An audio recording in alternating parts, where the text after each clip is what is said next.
Okay, good morning everyone. Welcome to Byju's Exam Prep IAS. This is Sham Kagodia. Now before I start the discussion, if there is no issue with the sound, please give me a thumbs up. Okay, done. Thank you. Let's continue then.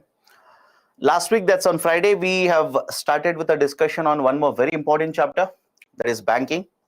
In banking, what we have discussed, the types of money, right? I hope you remember that. The types of money, fiat money, commodity money, the fiduciary money, as well as right the what is that, commercial bank money, fiduciary money and commercial bank money, right? So these are the four types of the money that we have discussed. After that, what is the banking structure in India? At bank structure in India, at the top, right, we have a regulator, that is Reserve Bank of India. Below Reserve Bank of India, there are many other types of commercial banks, right? So commercial banks are again divided into two parts, the scheduled commercial banks as well as non-scheduled commercial banks. Examples of scheduled commercial banks, the public sector banks as well as private sector bank. Whereas non-scheduled banks, I've given a list of 10, do not by heart it. Again, that is a list of just 10 banks which are non-scheduled. Are there only 10 non-scheduled banks? Of course, yes. The list is very, very long. Just for sake of example, I've given certain names of the banks there. Then we entered into concept of Reserve Bank of India. That's a very, very important ideas that we have discussed. Reserve Bank of India. Reserve Bank of India has been established. We set up a commission, and based on the recommendations of the commission, from the 1st April 1935, we started operating Reserve Bank of India. Initially, it was privately owned, right? Then in 1937, it was shifted to Mumbai, and in 1949, it was nationalized. That is, the ownership of RBI was brought under Government of India. Then what are the functions of RBI? That is where you'll have to focus and remember all those concepts very carefully. What are the functions of RBI? One is to maintain inflation. To maintain inflation. And since I'm talking about RBI plus inflation here, please read today's open editorial. Not open editorial, but specifically editorial in Hindu. And I'm pretty sure most of you are reading Hindu. So today's Hindu, the editorial, there is an article on stagflation. We have discussed stagflation, by the way. There's an article on concept of the scare of stagflation that is happening, let's say either in India or let's say in other parts of the global market. Okay, so please read. So what is the role of RBI in controlling inflation? We have discussed. Then the role of RBI in printing and distribution of the currencies in India. Currency notes are printed and distributed by RBI. Currency coins are minted by Government of India but distributed by RBI. And there itself, we have also discussed a current affairs concept, that is a coin based, that is QR based coin vending machine. Okay, QR based or QR code based coin vending machine, right? So one more current affairs, please be very careful. After that, we have started a discussion of RBI as a banker to government, as a banker to government. What do you mean by banker to government? RBI will give loans to Government of India. Right? What kind of loans? Right? I hope remember this. We have discussed a concept of ways and means advances up to 90 days. Right? Very, very short time period. Right? There is basically the idea of the loans which are given for a very short duration by RBI to Government of India. That is ways and means advances. But apart from that, we also have discussed how RBI will help in indirect monetization in the Government of India, right? For Government of India. Why does Government of India go for borrowing? Simple. There is a logical reason to it. What is the logical reason? Because Government of India has a lot of money to spend, has to spend a lot of money under the budget, but the amount that the Government of India has is smaller than, is lesser than the expenditure needed. Right, so that's a precise reason why RBI will provide or facilitate indirect monetization with RBI. After that, we have discussed the concept of the monetary policy. Within monetary policy, two types of tools are there.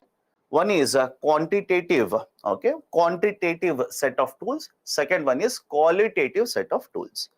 What is the basic difference? Today you'll understand it much more clear, but I hope remember, quantitative set of tools simply means under this, RBI can either increase or decrease the overall money supply in the market. For example, we have discussed CRR, right? Of course, I hope you remember this. CRR, SLR, repo, reverse repo, marginal standing facility, standing deposit facility, etc. And I said in all these tools that we have discussed, okay, right, in all these tools that we have discussed, what we see is overall money supply in the economy either will be increased by RBI or will be decreased by RBI. In specific sectors, we cannot target because overall money supply will be changed. That is quantitative set of tools. What about qualitative set of tools that we are supposed to start now? Done? So let me start. The functions of Reserve Bank of India, functions of RBI, specifically instruments of credit control.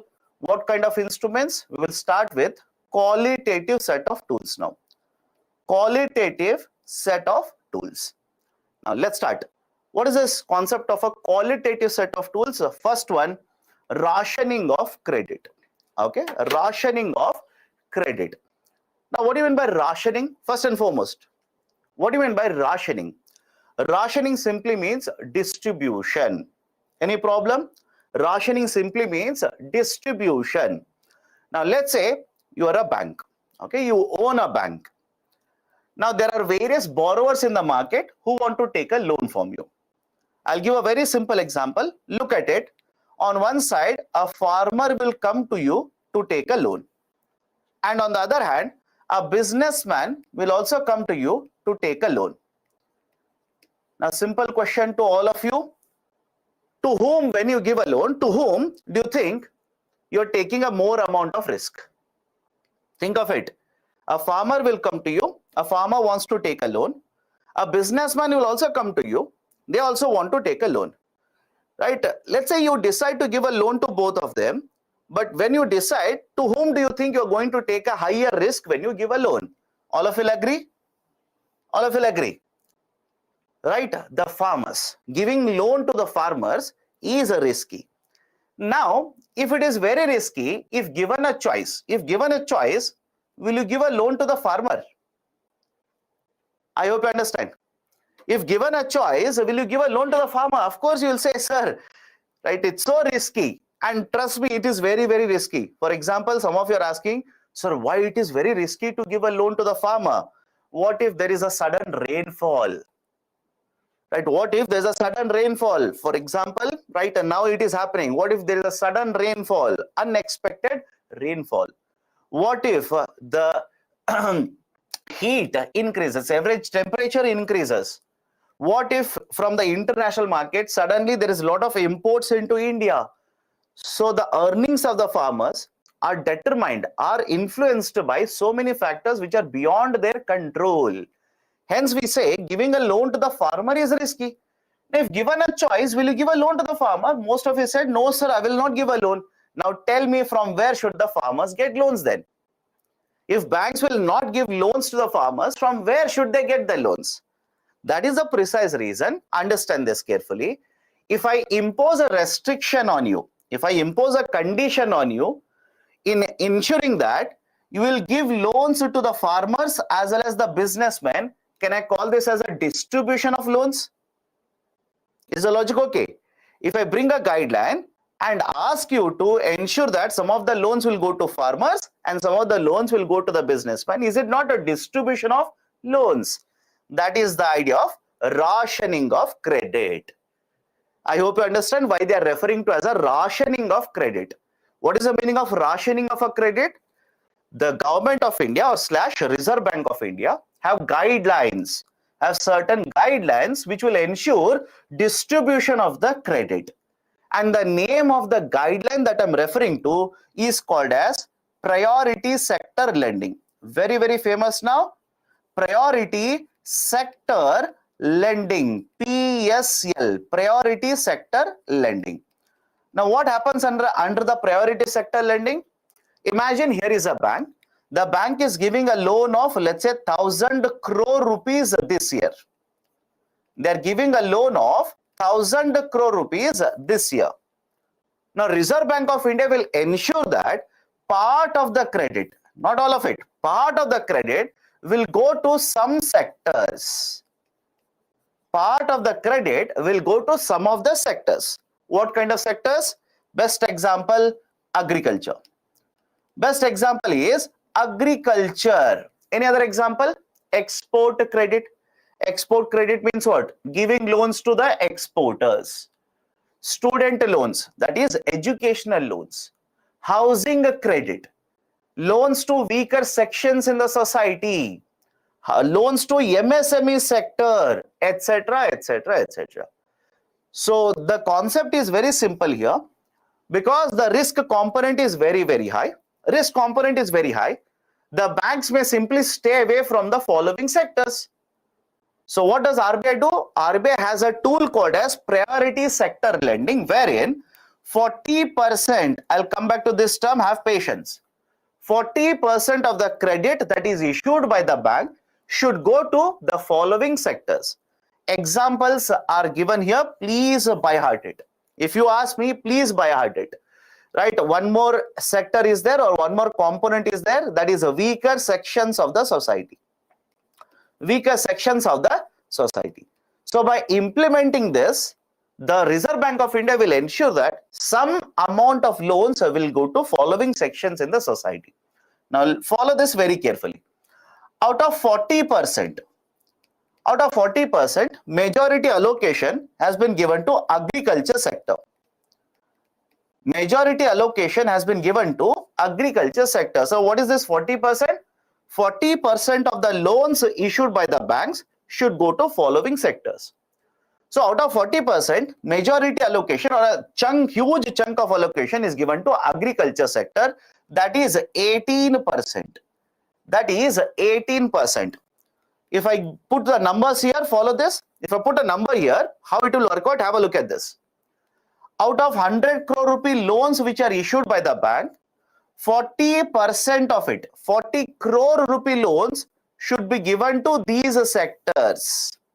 Is it okay? 40 crore rupees should be given to the following sectors. And 18% should be given to agriculture sector, which means 18 crore rupees should go to agriculture sector. Now follow this and then answer to my question here. What if I increase PSL from 40% to 50%? What if I increase the PSL from 40% to 50% and agriculture from 18% to, let's say, 25%? Now can I say that specifically in the agriculture sector, the flow of money has increased? I'll repeat it. I'm changing the PSL numbers. Simple, hypothetically, I'm changing the PSL numbers. I'm changing the PSL for agriculture sector from 18% to 25%. If I do that, right, is it not going to increase the amount of loans which are going to be issued in the agriculture sector? What if I increase overall PSL from 40% to 50%? Are we not specifically targeting these sectors and ensuring money supply in these sectors will increase? Of course, the answer is yes. That is where lies the difference between the quantitative and qualitative. Now just think of it. Last week we have discussed, just think of it. Was there any tool under quantitative set of tools wherein we could use it and target specific sectors? Think of it. Was there any tool where we could simply use and target a specific sector? Absolutely no. If you increase the CRR, overall money supply will go down. If you reduce CRR, overall supply will increase. If you increase, let's say STF, banks will take more deposit, keep it with the RBI. If you reduce STF, banks will start lending more and more. Overall money changed. But specifically in a sector, we were not able to target. That will happen under the qualitative set of tools. That's a very, very important difference. Please be very careful. Now, let me go to the next one here. There's a term called as adjusted net bank credit. Most of the books do not carry it, but RBI uses a technical term, ANBC, adjusted net bank credit. Now, what is this adjusted net bank credit? Here is a bank. Let me start with a simple example here. Here is a bank. Now, this bank will use a deposit, will take a loan from RBI, etc., etc. and will give loans. Will give loans. But apart from this, the bank will also invest in certain bonds. Is it okay? I'll repeat it again. Here is a bank. Bank will collect deposits from the customers. Banks will collect, right? Let's say take a loan from RBI. Bank will collect deposits, right? Let's say from the companies, individual investors, etc., and will give loans. But apart from giving loans, the bank will also invest in bonds. I hope you understand. Banks will also invest in bonds. So whenever you use the term adjusted net bank credit, ANBC, without looking at the term in the previous slide, now you'll start asking me, sir, expand ANBC. Look at this. Adjusted net bank credit. What is this adjusted net bank credit? It is the net bank credit. Net bank credit means how much loans have been issued by the bank plus investments made by the banks in the non-SLR bond category. Investments made by the bank in the non-SLR bond category. The banks have invested in bonds under SLR. But beyond that also, the banks would have invested in the bonds. You'll have to count that as well. For example, the total value of credit is, let's say, 100 crore rupees. But the bank has also invested in certain bonds which are referred to as, let's say, one example, recapitalization bonds worth 20 crore rupees. So 100 plus 20, 120 crore rupees. So you'll have to ensure that 40% of 120 crore rupees you will give to the following sectors. Again, slightly technical. Most of the books have not given it. They'll simply write it as 40% of the credit given by the banks. 40% of the loans issued by banks. Done? So this is the basic idea of ANBC, adjusted net bank credit. Okay, so this is one tool, rationing of credit. Next one, regulation of consumer credit. What do you mean by regulation of consumer credit? It will change the EMI and reduce the number of installments. I'll give a very simple example. Imagine you'll go to a bank, you want to apply for, let's say, a housing loan. You want to apply for a housing loan. Now, when you apply for a housing loan, the bank will ask you to make payments on monthly basis. I hope you understand this. The bank will ask you to make a payment on monthly basis. That monthly payment is called as EMI. Have you heard of this? That monthly payment is referred to as EMI, equated monthly installment. Now, imagine the EMI amount is 30,000 rupees. Imagine the EMI amount is 30,000. Now, what if the EMI amount increases from 30,000 rupees, let's say, to 50,000 rupees? I repeat, what if the EMI amount increases from 30,000 rupees to 50,000 rupees? Don't you think the number of loans in the market will go down? Is it okay? I repeat, if the EMI component increases from 30,000 rupees to 50,000 rupees, many people in the market now will not be able to afford this kind of a payment because it is beyond their means. Their salary is, let's say, 60,000 rupees. It will basically reduce the amount of loans that are taken in the market. It will reduce the amount of credit that is issued in the market. Now, if the loans are reduced, if the amount of loans are reduced, what will happen to demand? What will happen to demand for goods and services in the market? The demand for goods and services will go down. Will it help in? So demand for goods and services will increase? No, it will go down because the loans are more costlier now. Loans are more costlier. So when the demand for goods and services will go down, can it help in controlling inflation? Can it help in controlling inflation or not? Can I give you the vice versa example of this? Opposite side. Imagine right now the EMI payment is 50,000 rupees. RBI will reduce interest rates. Banks will also reduce the interest rate and start offering the loans with the EMI component of 30,000 rupees, 20,000 rupees, more and more people will be interested in taking loans. The demand for the loans will increase. The demand for cars, demand for, let's say, washing machine, refrigerator, which many of the people take by taking loans, will automatically increase. That will promote, right, the consumption in the market. That will promote, right, the GDP growth rate in the market. So argument is very simple. Argument is simple here. Do not complicate it. It's simple. If RBI wants to promote growth, they will change, right, the regulations over the consumer credit so that more loans are issued to the customers. If RBI is concerned about inflation, they will ask the banks to increase the EMI component so that the consumption of the credit will go down. Right, so based on the requirement, Reserve Bank of India will keep on changing, ask the banks to follow it. Now, third tool, variation of margin requirements. Variation of margin requirements. What do you mean by margin? Imagine you go to a bank, follow the example here. Follow the example. Imagine you go to a bank, you will want to apply for a housing loan. You want to purchase a house, you want to apply for a loan. Let's say right now, the house value is 2 crore rupees. Right now, the house value is 2 crore. How many of you think the bank will give a loan of 2 crore rupees? Let me check. How many of you think that because the house value is 2 crore, bank will give you a loan of 2 crore rupees? Absolutely no. They will never give it.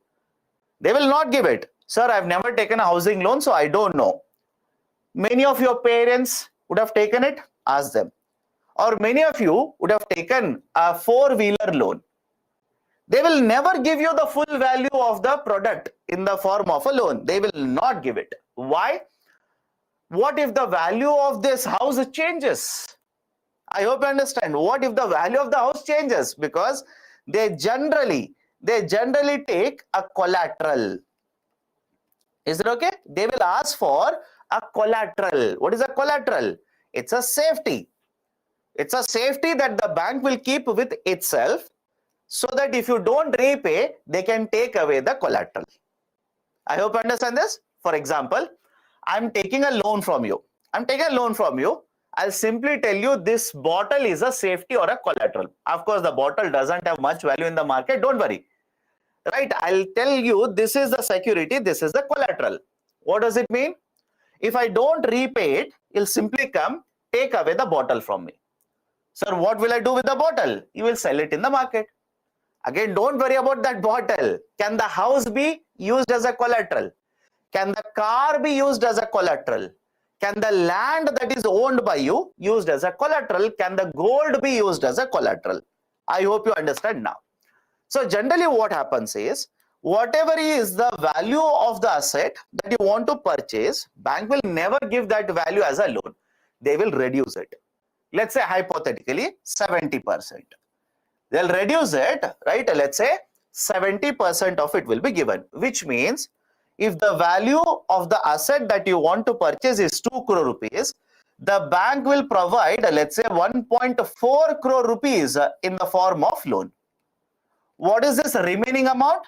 Remaining amount is 60 lakh rupees, which is nothing but a down payment. This is nothing but the down payment, and this is also referred to as a margin.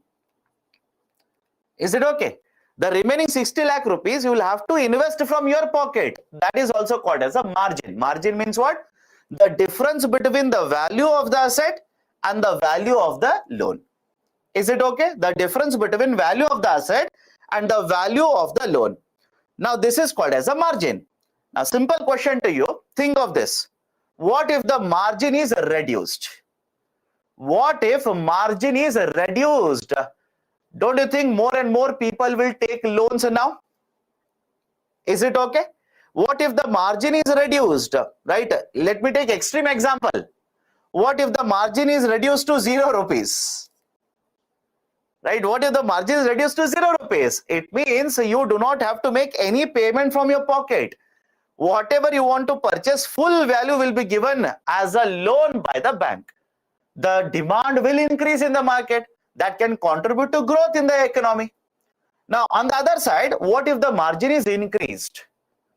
From 60 lakh rupees, what if the margin becomes 1 crore rupees? What if the margin becomes 1.2 crore rupees?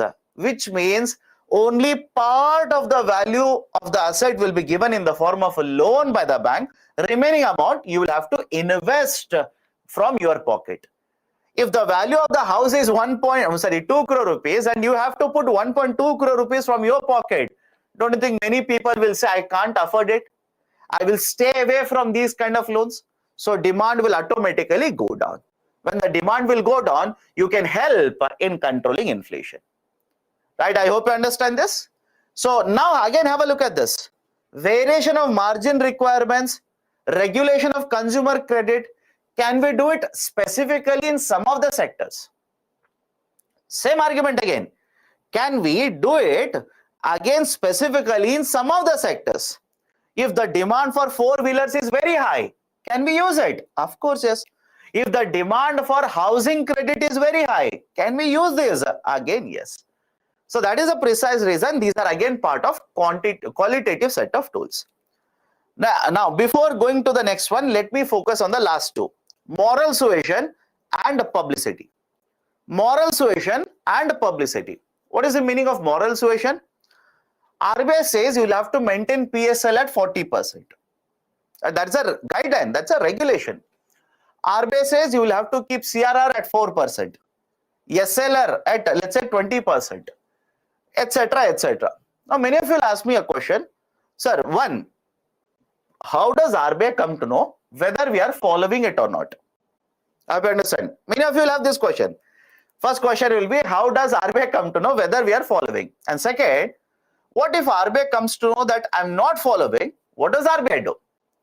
First, answer to your first question, you'll have to keep on filing documents with RBI. Very simple. Right? On weekly basis, you'll have to keep on filing the documents, keep on submitting the documents to RBI. That is, your deposit is this much. You have kept so much amount of deposits with RBI. You have purchased so many worth of G securities, which is part of SLR, etc., etc., etc. That is how RBI will come to know whether you're following or not. Now, answer to a second question.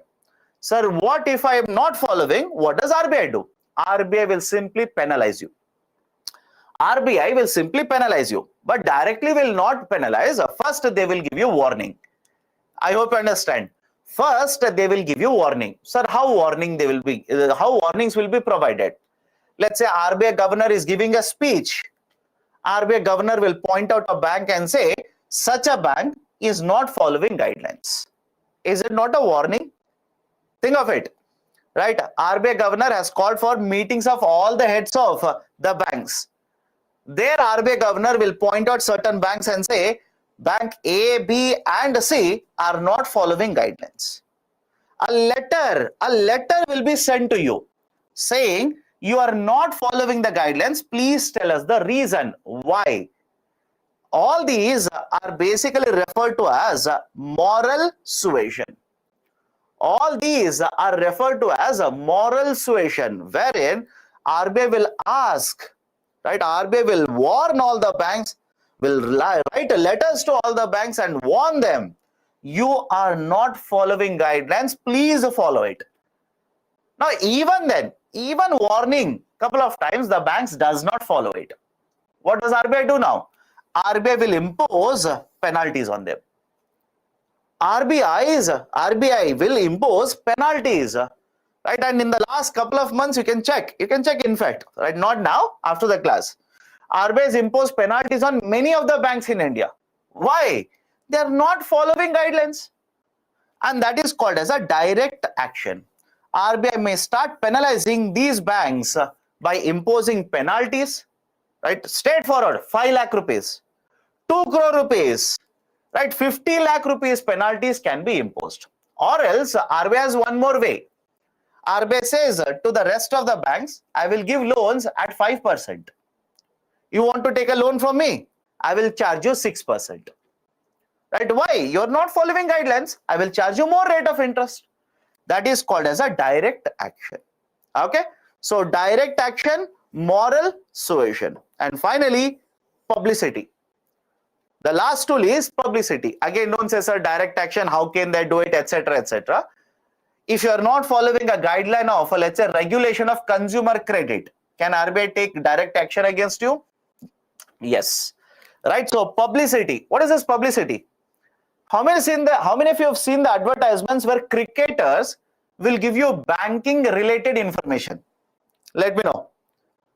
How many of you have seen the ads where Mr. Amitabh Bachchan, Big B, will provide you banking related advice? Right. Now tell me, simple question to all of you. Are they RBI governors? I hope you understand. Are they RBI governors? Of course, no. Right? Many of you would want them to be RBI governors, but no, these are not RBI governors. Are they bank managers? No. But even then, RBI will promote this kind of advertisements. RBI itself will, right, basically promote these kinds of advertisements. Why? This is called as publicity. This is basically referred as a publicity, right? That is, it is an effective tool, or it is a tool that is used by RBI to promote information dissemination. That is to create knowledge amongst the customers regarding what the bank is supposed to do. Right? Let me give a very simple example. There is an ad where people are talking about one customer. Right? Again, if you have not seen that, nothing wrong with it. Nothing wrong. UPSC will not ask you that. People are talking about a person who has lost money when they were transferring funds online. And the person will walk up to them and say, I'm not worried. RBI कहता है. There is a punchline. RBI कहता है. Right? If I've even transferred and it has not reached, the bank will simply transfer the amount back into my account. Have you not seen those ads? Right? Many of the times they will simply say, do not disclose your OTP to somebody else. Now, simple question, what are they trying to do? Through all of this advertisements, what are they trying to do? Simple, create a knowledge amongst customers. Create information. As a customer, I should know what I'm supposed to do. That is basically publicity. And right, through publicity, don't you think now RBI is compelling the banks? RBI is forcing the banks to follow guidelines? I hope you understand. If you know that if you have transferred a fund to your friend, it has not reached, then the amount should be given back to you. You know that. Why? RBI कहता है, right? जागृत रहिए, सतर्क रहिए, etc., etc. So RBI has told you that if you have transferred and if it has not reached your friend, provided your UPI ID is correct, you should receive it. Now you will go to the bank and ask them, right? See, I transferred funds from your app. It has not reached the friend, but it has not been credited into my bank account as well. Right? Tell me, what is the reason? Will you not question them? Will it not force the banks to become much more proactive in terms of providing customer services? That is the whole idea. That is the whole idea of a publicity. Create awareness. Create awareness amongst the people so that now the banks will be forced to provide these services to the people. Done. So these are the various instruments of credit control. First set is quantitative. Second set is qualitative. Now, can I go to the next one? Can I go to the next one now? Now, before going forward, there is a technical term that was there in the newspapers. Right? Focus on this. Banking liquidity deficit. Very, very typical, but please follow this very carefully. Banking liquidity deficit. Sir, where it was there? I believe, right? I believe somewhere around Friday or Saturday, this was there as an article in Business Line. Banking liquidity deficit. Now, suddenly UPSC will ask you, what do you mean by banking liquidity deficit? I'll tell you why you should read these kind of articles. All of you will agree, inflation rate in India is higher. Anybody who is disputing that? Inflation rate in India is higher, right? It's more than 6%. But on the other hand, RBI infused, look at the statement, RBI infused more than 1 lakh crore rupees. RBI has infused more than 1 lakh crore rupees into the banking sector. Infused means what? RBI has provided more than 1 lakh crore rupees through, let's say, repo, right, other tools into the banking sector. Now, many of you looking at the article might get confused. But again, for these kind of articles, you will not get it in Hindu, you will get in other newspapers. Some of you will be confused.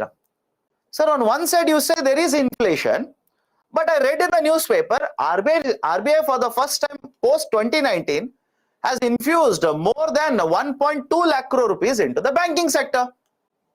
Right? It is confusing. Why RBI is doing it? Because on one side inflation is there, and if RBI will infuse money into the banking sector, will it not promote inflation? It's not exactly the same thing. Follow this carefully. There is a term called as a banking liquidity deficit. What do you mean by banking liquidity here? First and foremost, let me focus on the middle term here, liquidity. Right? What is the meaning of the term liquidity here? Here, what is the meaning of the term liquidity? Liquidity refers to the amount of money, readily available money that is there with the bank to give loans. I'll repeat the statement. Liquidity here refers to the amount of money that is available with the banks to give loans. Do not be confused, right? Sir, what is the meaning of it? Let me give you a simple example. Imagine a bank will collect 100 crore rupee deposit. A bank will collect 100 crore rupee deposit. Now, how many of you think the bank has all the 100 crore to give loans? Let me see. How many of you think that the bank can give all the 100 crore rupee in the form of loan? They will not allow it to give. Why? Reserve requirements. There are reserve requirements. CRR is there, SLR is there. Now, can I simply say out of 100 crore rupees, the bank, I'll just generalize the number here, the bank has to keep aside 25 crore rupees and it has a 75 crore rupees to lend. It has 75 crore rupees to lend. All of you will agree? Now, follow this very carefully. This 75 crore rupees, I'll simply refer to this as liquidity. Is it okay? This 75 crore rupees, I'll call this as liquidity. So liquidity means what? The readily available money with the bank, which they can use to provide loans. Now, what if I say overall in the banking sector? I repeat, what if I say overall in the banking sector, liquidity is a deficit? How? Many of you ask me, sir, how can the liquidity be deficit here? Right? Argument is simple. Follow this carefully, slightly technical. RBI has tools using which RBI will give loans to banks. Any difficulty? RBI has tools using which RBI will give loans to the banks. Point one. RBI also has tools using which it will take out money from the banking sector. Any difficulty in this? For example, sir, what do you mean by that? Can I give you first example as a repo, second example as SDF? RBI has a tool using which RBI will give loans. RBI has a tool using which it will suck out, it will take out liquidity from the banking sector. Now, what if I say today, follow this carefully. What if I say today, right now, RBI has pumped 100 crore into the banking sector. RBI has given 100 crore under repo, but under SDF, banks have kept a deposit of 200 crore with RBI. Is it okay? I'll repeat it again.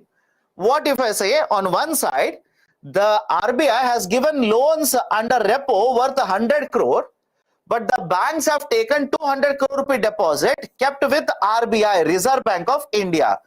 Don't you think RBI has taken out more money from the banking sector rather than infusing? Is it okay?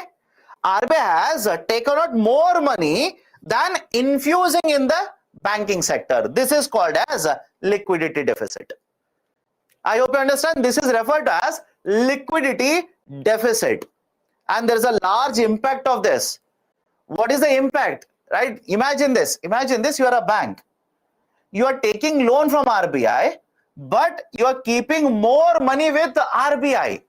You are taking a loan. But apart from that, whatever amount you have taken, you have kept more money with RBI. Right? Don't you think as a result of this, credit activity would be affected? I hope you understand. As a result of this, credit activity would be affected. The loans which are issued by the banking sector, will it not go down? And as a result of this, the rate of interest on the loans, what will happen? It will start increasing.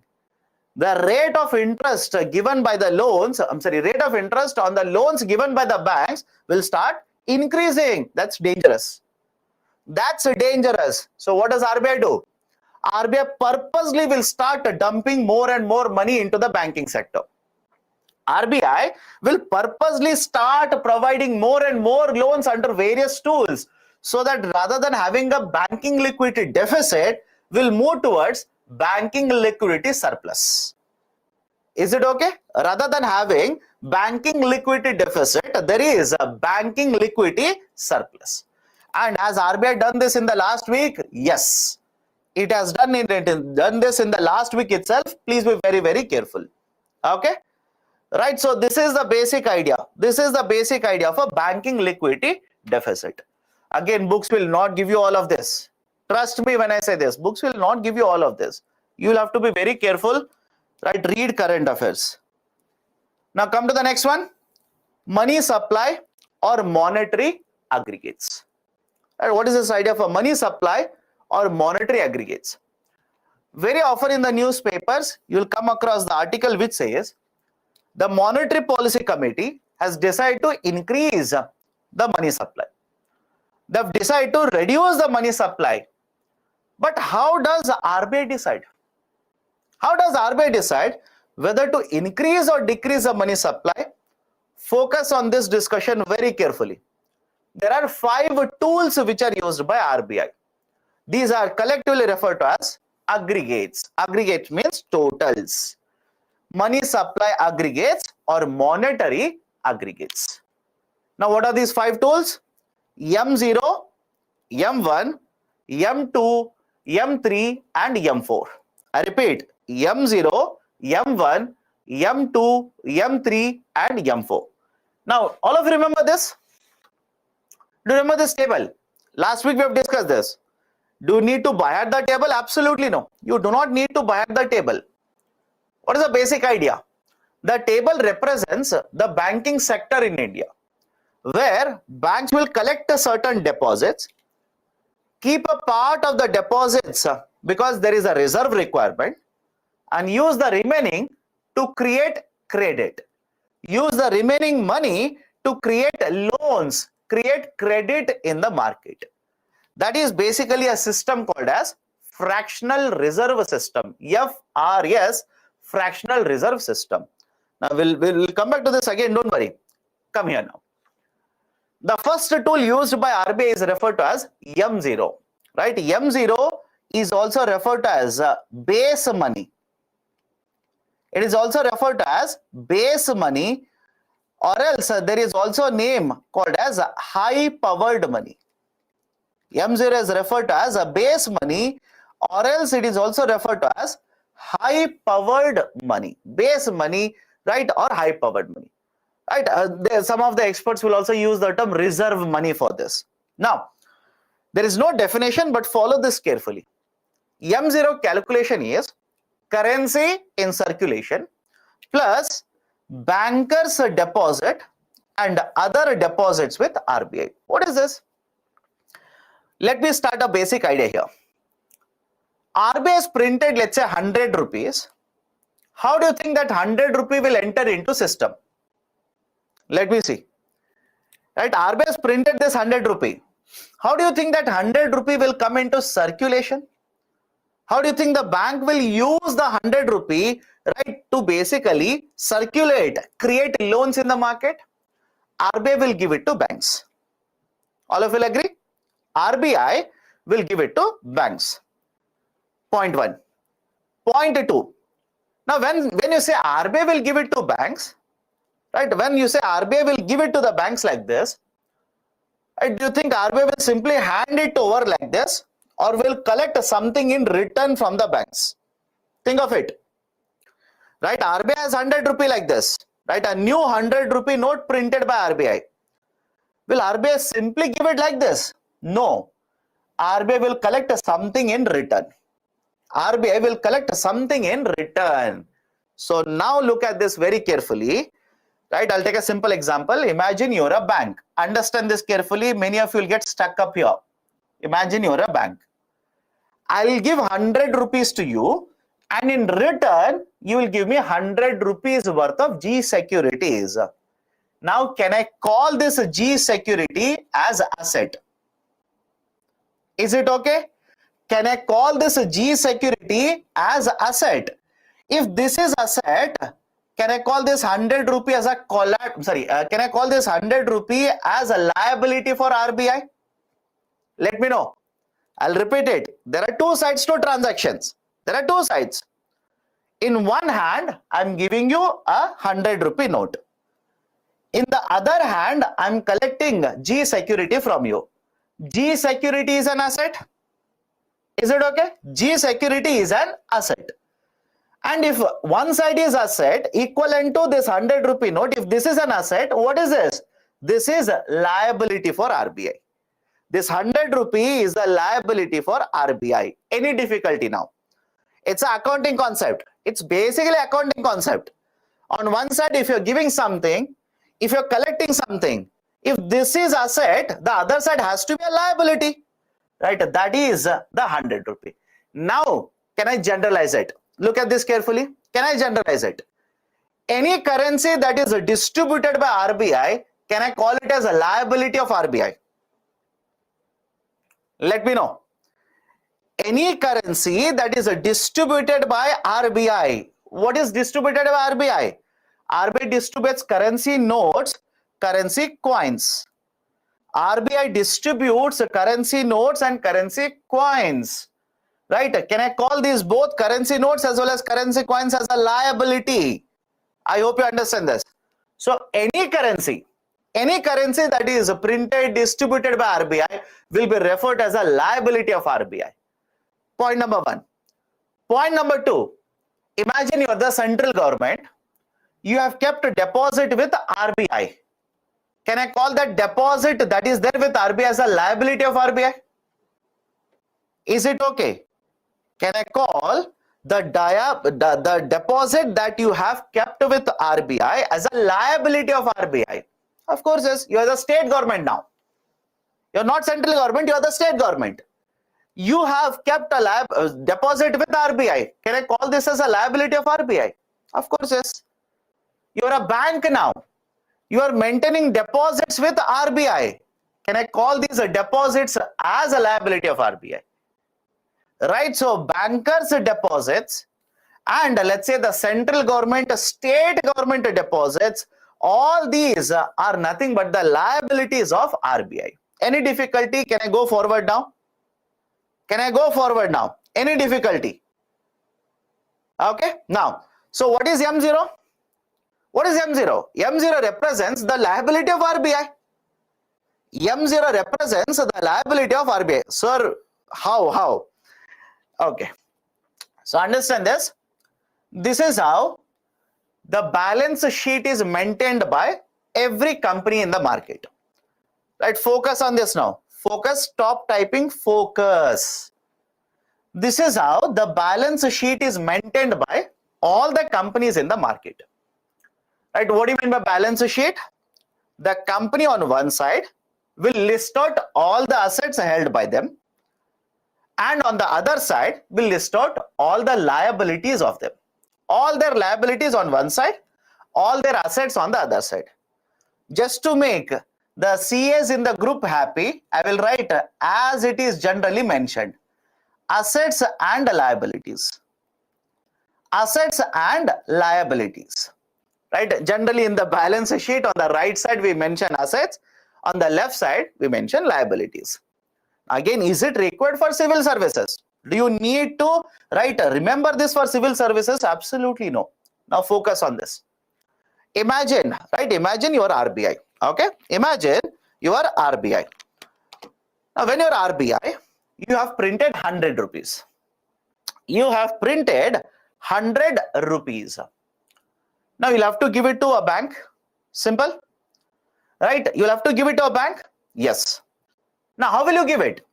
Imagine I'm a bank. you will give that 100 rupee to me, and in return, you will take a G security. Now, what is G security? Is it not an asset to you? Think of it. Right? What is G security? Is it not an asset to you? And the value of G security is 100. If you simply say no for the sake of saying no, nobody can help you. If you have the G security, is it not an asset? Of course, the answer is yes. So you will write 100 rupee worth of G security on the asset side. Now, when you have collected G security worth 100 rupees on the asset side, don't you think there has to be one more entry on the liability side? That's the reason this is called as a balance sheet. Balance sheet means what? Both the sides value should be same. I hope you understand. Both the sides the value should be same. So the 100 rupee worth of G security, I've put it under the asset side. Now what is the equivalent value on the other side? What should you write on the other side? You'll have to write 100 rupee cash. 100 rupee cash, 100 rupee note that you've printed. So is it okay? 100 rupee note that is printed by RBI becomes part of liability, whereas G securities which are kept with RBI, which are there with RBI, becomes right asset side. Now this is how accounting is done. If it is very difficult, skip it. Trust me, none of the books will discuss all of it. Why? They know that you are entering into chartered accountants now. You are entering into the area of chartered accountants. Right? This is all of a CA concept. So understand this carefully. Any currency note that has been printed by RBI, or any currency coins that is distributed by RBI, all of them are counted as liabilities of RBI. These are counted as liabilities of RBI. Done? So M0 is what? It represents reserve money. It represents reserve money or base money or high powered money, which consists of the liabilities of Reserve Bank of India. That is currency notes and coins distributed by RBI. The bankers' deposits that are there with RBI, such as CRR, and the government deposits that are there with RBI. That is called as M0. That is called as M0. Now, M1 and M2 are called as narrow money. M1 and M2 are referred as narrow money, and M3 and M4 are referred to as broad money. M1 and M2 are referred to as narrow money. M3 and M4 are referred to as broad money. What is the idea? Right? Understand this carefully. Understand this carefully. Whenever you refer to the term narrow and broad money like this, you're talking about liquidity feature of money. Liquidity feature of money. What is liquidity for money? Again, go back to last week's class. Whenever you use the term liquidity for money, what does it mean? How quickly you can convert this asset into money. Do you remember this? How quickly you can convert this asset into money. That is called as liquidity feature of a money. Now let me give a very simple example. Imagine you keep 100 rupees in your savings bank account and another 100 rupees in the fixed deposit. 100 rupee in a savings bank account and 100 rupee in a fixed deposit. Now you tell me, between 1 and 2, which has a very high liquidity? Between 1 and 2, which has very high liquidity? Of course, 1 has very, very high liquidity, because you can simply convert that. You can simply withdraw it, you can spend it, you can write a check on it, you can withdraw from the ATM, etc., etc., etc. So SB account has a very high liquidity.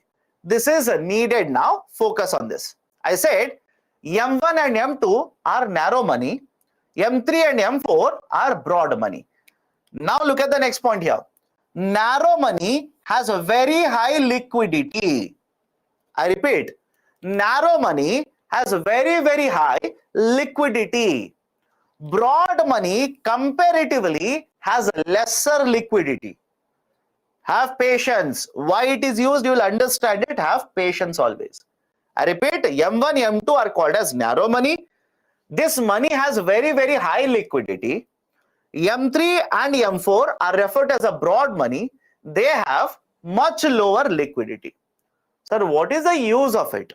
Why is RBI classifying so much? Right? We are getting a lot of confusion here. Why? What is the use? Imagine you are RBI governor now.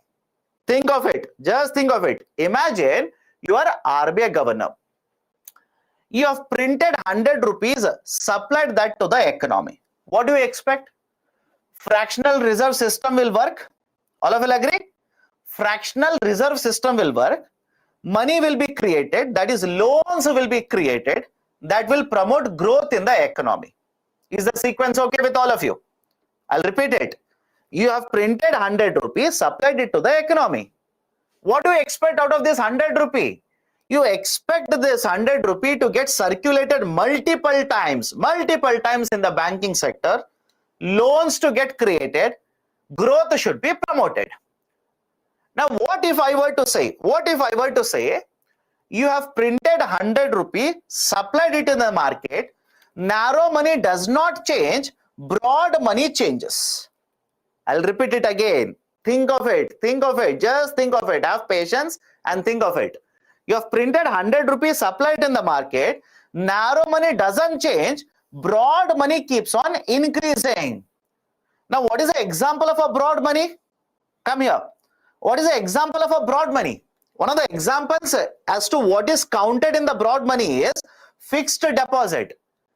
Now, if you have 100 rupee, rather than keeping in, let's say, savings bank account, if you keep in FD, are you not postponing your consumption?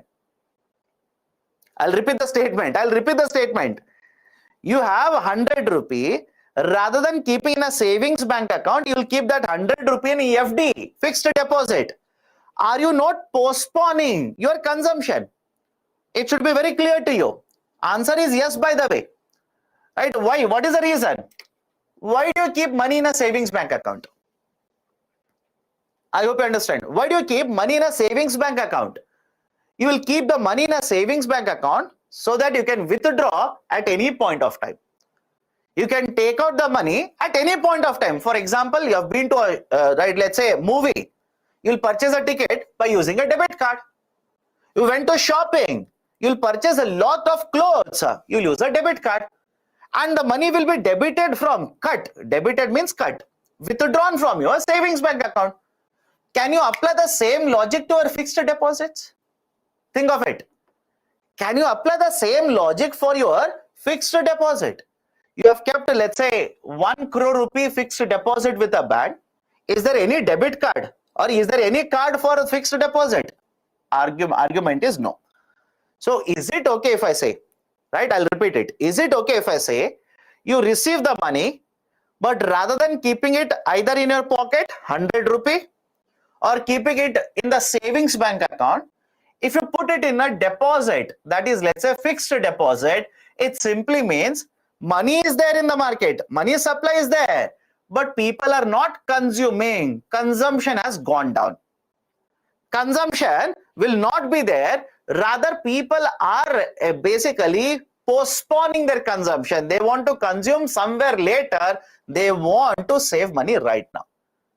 Right? Don't you think that's an indicator for RBI? That's an indicator for RBI. Now, on the other side, what if I were to say, focus on this second scenario now. What if I were to say, narrow money keeps on increasing, broad money remains the same. Broad money does not change. Narrow money keeps on increasing. What does it indicate? What does it indicate? It simply indicates people are having a lot of money for consumption purposes. People have a lot of money for consumption purposes. And if inflation is already very high, let me add one more parameter there. Right? Narrow money is very, very high. Inflation is also very high. You tell me as RBI governor, what will you do? Is the situation okay with all of you? Narrow money is very high. Inflation is also very high. What do you think you will do as an RBI governor? Will you reduce repo rate at this point of time? Think of it. Will you reduce repo rate? Right? Will you basically reduce SLR? Will you reduce CRR? No, you'll be making a mistake there. You'll be making a mistake. Why? Already money supply in the economy is higher, right? The money that is used for the people generally for consumption purpose is already higher. Inflation rate is also higher. Now, if you reduce the repo, money supply will further increase, right? Don't you think that will contribute to inflation now? Any problem in understanding the sequence here? Any problem? Please do let me know. Right? Will you print more money? Of course no. Will you supply more money? No. That is very, very dangerous. Right? That is how RBI will use these tools. Right? That is how RBI will use these tools. Right? RBI wants to decide now. Should we increase the repo rate? Should we reduce the repo rate? Right? Now look at these tools. Automatically you will understand, okay, sir, people are saving lot of money. People are saving lot of this money in the form of M3 and M4. I have not discussed M3 and M4. Please have patience. People are saving lot of money in the form of M3 and M4. But I want growth to happen. I want growth to happen. If people are putting money in M3 and M4, growth will not take place. There is, people are saving. People are not spending. Right? Which is basically meaning RBI has to use other tools to increase money supply, reduce rate of interest, etc., etc., etc. So that is how RBI will use this. Now let's focus on each of the tools. M0, it is referred to as a reserve money, base money, or high powered money, Now, what is a component under M0? Currency in circulation plus bankers deposit and other deposits with RBI. Now, many of you will ask me, sir, what do you mean by currency in circulation here? What do you mean by currency in circulation? Focus on this. Currency in circulation simply means how much money do people have in the form of cash? How much money do people have in the form of deposit? Is it okay? I'll repeat it again. Right? What is the meaning of currency in circulation? How much money people have in the form of cash, right? Plus how much money people will have in the form of a deposit. Let me show you a very simple example here. Imagine here is a person who has received a salary of 500 rupees. Right? He has been given a salary of 500. Now what this person will do is, out of 500, 200 rupees the person will retain in the form of cash. Right? The 200 rupees he'll put it in the pocket. And remaining 300 rupees, the person will take it and deposit this in the bank. This is basically currency in circulation. Is it okay? This is basically currency in circulation. Now, why should you understand all of it? If the currency in circulation increases, will the money supply in the economy increase or not? Simple question to all of you. Think of it. If the currency in circulation increases, will the money supply in the economy increase or not? Answer is yes. If RBI will reduce the currency in circulation, will the money supply come down in the market? Again, answer is yes. Right? So RBI can use different tools. Repo, reverse repo. Of course, now reverse repo is not used. SDF, CRR, SLR, etc., etc., etc. in order to ensure that the overall money supply in the economy will either go up or go down. They can use any tool. For example, I'll ask you a question, think of it and answer. If RBI will increase the CRR, tell me what will happen to money supply, overall money supply in the economy. Will it go up or go down? I hope you understand. It's a very simple idea. Will it go up or go down? CRR is increased. Will the money supply increase or decrease? Most of you are correct. It will decrease. Most of you are correct. It will decrease. But here and there, some people are still confused. If CRR goes up, money supply should go down. It should go down. For example, imagine you're a bank, 100 crore rupees deposits. If the CRR is, let's say, 6%, now you're left with 94 crore rupees to lend. Again, don't worry about SLR here. Focus only on CRR. What if I increase this from 6% to 10%? Don't you think the money that is available for the banks to lend will go down from 94 crore rupees to 90 crore rupees? Answer is simply yes. right? So whenever the CRR is changed, whenever SLR is changed, whenever SDF is changed, whenever repo is changed, can we either increase or decrease the money supply? Answer is simply yes now. Okay. Now come back to this. Any difficulty with respect to what we have discussed so far? M0 is reserve money, base power, base money or high powered money. And UPSC can use a statement like this. If the base power money or high powered money or reserve money increases, the money supply in the economy will increase.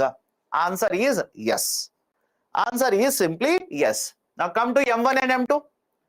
Come to M1 and M2. I said M1 and M2 will represent narrow money. What is this narrow money? Imagine 100 crore rupees is the total money supply in the economy. Is it okay? Imagine 100 crore rupees is the total money supply in the economy. Do you think all the 100 crore rupees will have the same liquidity? Is my question okay with all of you? I'm saying the total amount of money supply in the economy, that is cash with you people, deposit in the banking sector, etc., etc. Total amount is 100 crore. All the 100 crore will have the same liquidity? Of course, no. So what I'll do is, I will divide this 100 crore into one part which has a very high liquidity.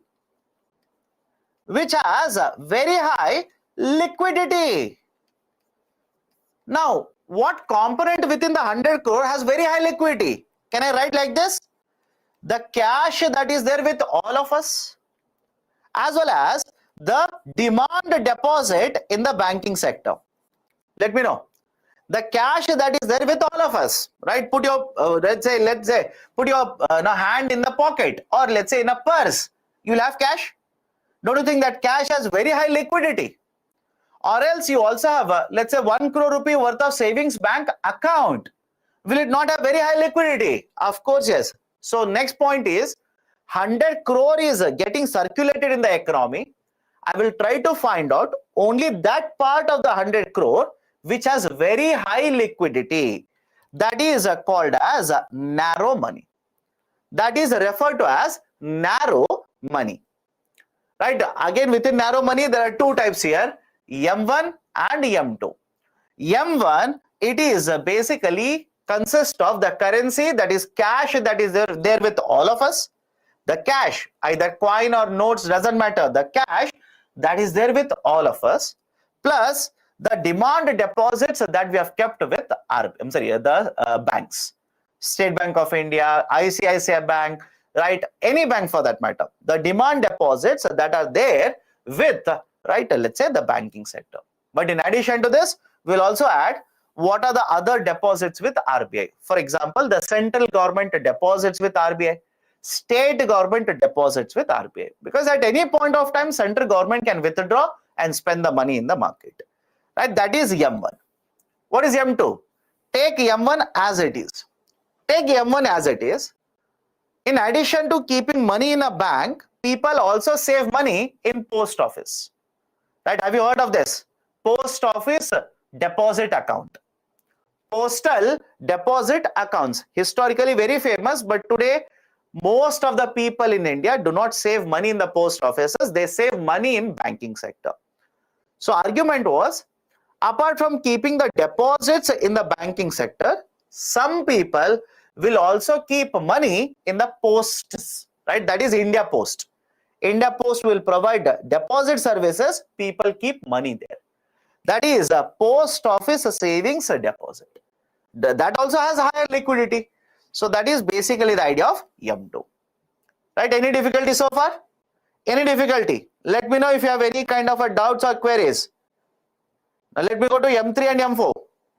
Let me go to M3 and M4. Now what is this M3? Okay, I'll come back to that. Don't worry. Right, I'll come back to this. M3 and M4. What is this M3 and M4? M3 and M4 is a broad money. Broad money means what? You will count the money which has very high liquidity as well as the money which has low liquidity. Is it okay? You will count the money which has a very high liquidity and the money which has a lower liquidity. What do you mean by this? The money which is very highly liquid, cash with all of us, the demand deposits that we have kept with the banking sector, right? This has a very high liquidity. So we will count it as it is, that is M1. In addition to this, what about other money? What are the other money in the system? That is basically the money that has a lesser liquidity, such as fixed deposit. Such as a fixed deposit. Is it not part of the money supply in the economy? Right? I hope you understand this. Imagine you've received a salary of 500 rupees. That 500 is the money supply. Out of 500 rupees, you will keep 400 rupees in the form of a fixed deposit. Is it not part of the money supply? Of course, yes, it is a part of the money supply. But because it has a lesser liquidity, we did not count it as part of narrow money. Now we will count it as part of the broad money. Right? We will count it as a part of the broad money, because in the broad money, again, can you understand the term narrow and broad? Narrow means what? Right? Imagine a full, let's say field is there. You're not looking at the full field, you're looking at only small part of it. Narrow. And they'll simply say you have a narrow viewpoint. Again, not related to UPSC. They'll simply say narrow means part. Broad means a full coverage.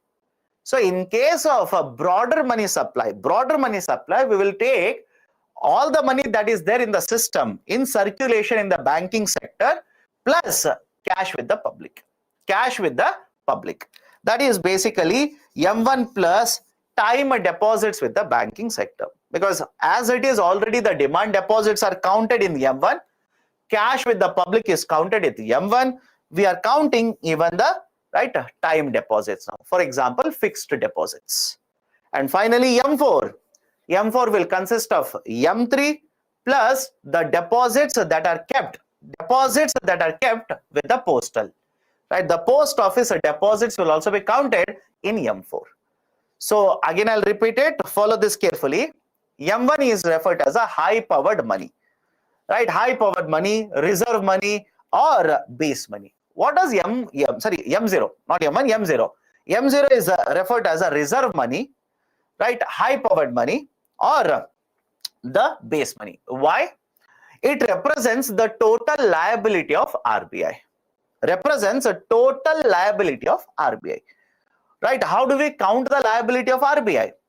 The money that is distributed by RBI, it is part of it. The deposits that are there of other banks with RBI, the governments with RBI will also be counted as a part of it. And what is the importance of the M0? Whenever the M0 increases, right? Whenever the M0 increases, we expect the overall money supply in the economy to increase.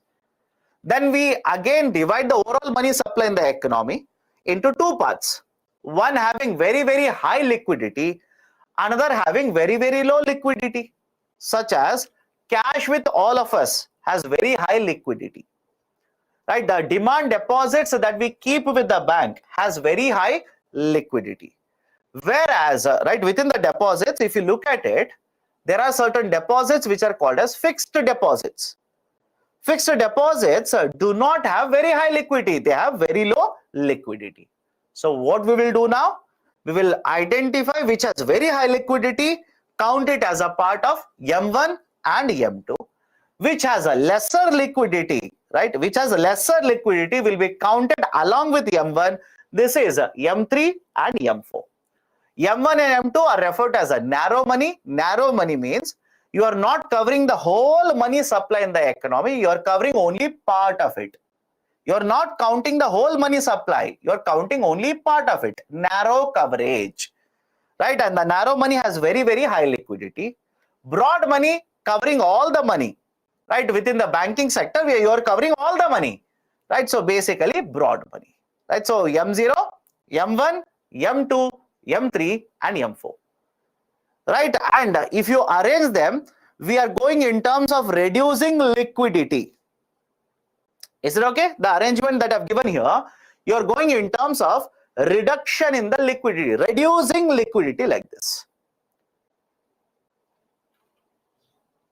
Will M4 not include post office time deposits? No, generally we have demand deposits. right? We are counting demand deposits here.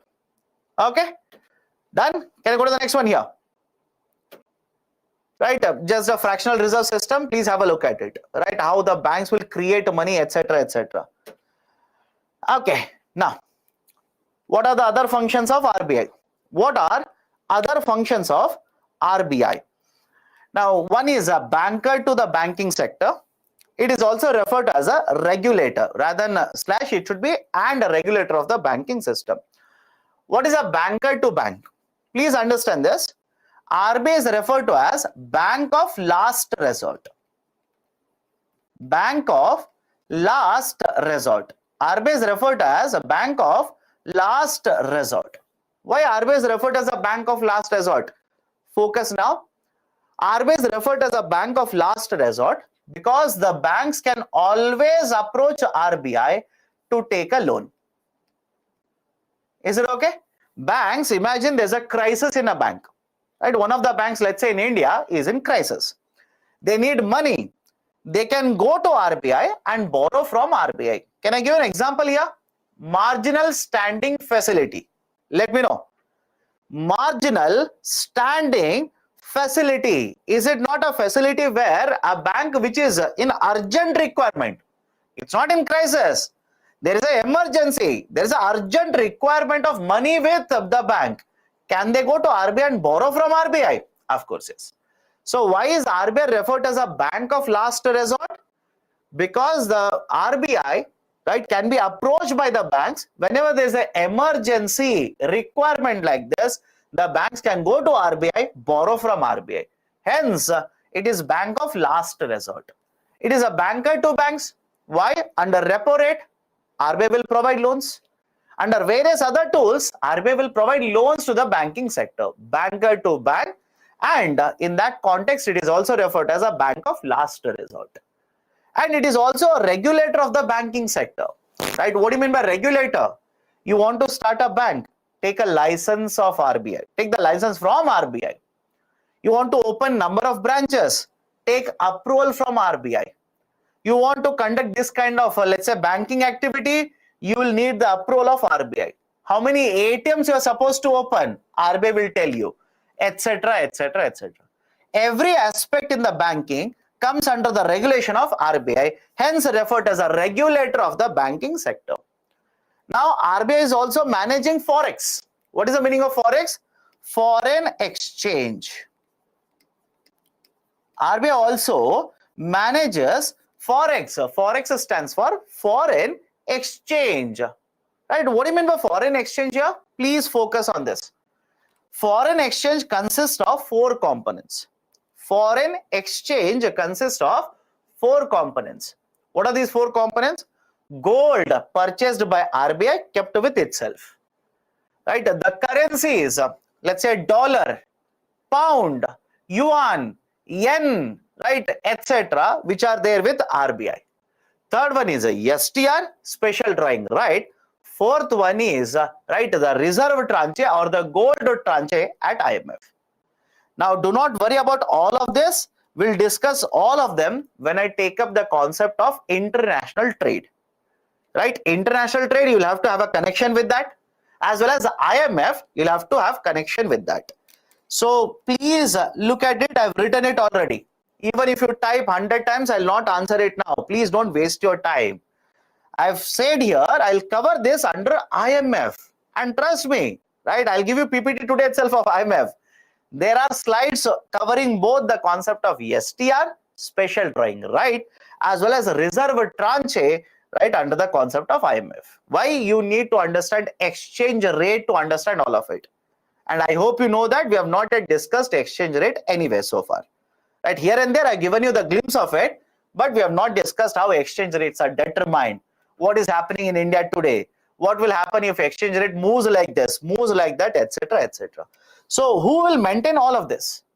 Who will maintain the gold?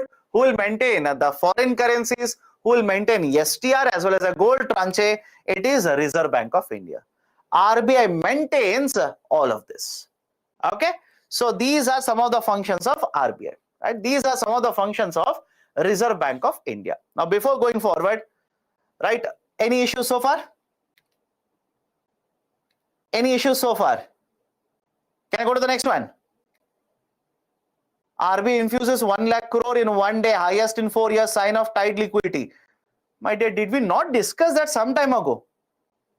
Did we not discuss that some time ago? Right, I explained to you there is a banking liquidity deficit and RBI has infused more than 1 lakh crore rupees, etc., etc. You are taking that newspaper article, pasting it again and asking me the same question, which means you are not even focusing on what I am discussing. Okay. If RBI gives 100 rupees to a bank, it is liability. How was it? Their asset as it. Again, I'll just tell you. There is a concept of balance sheet. If you have not understood, simply by heart.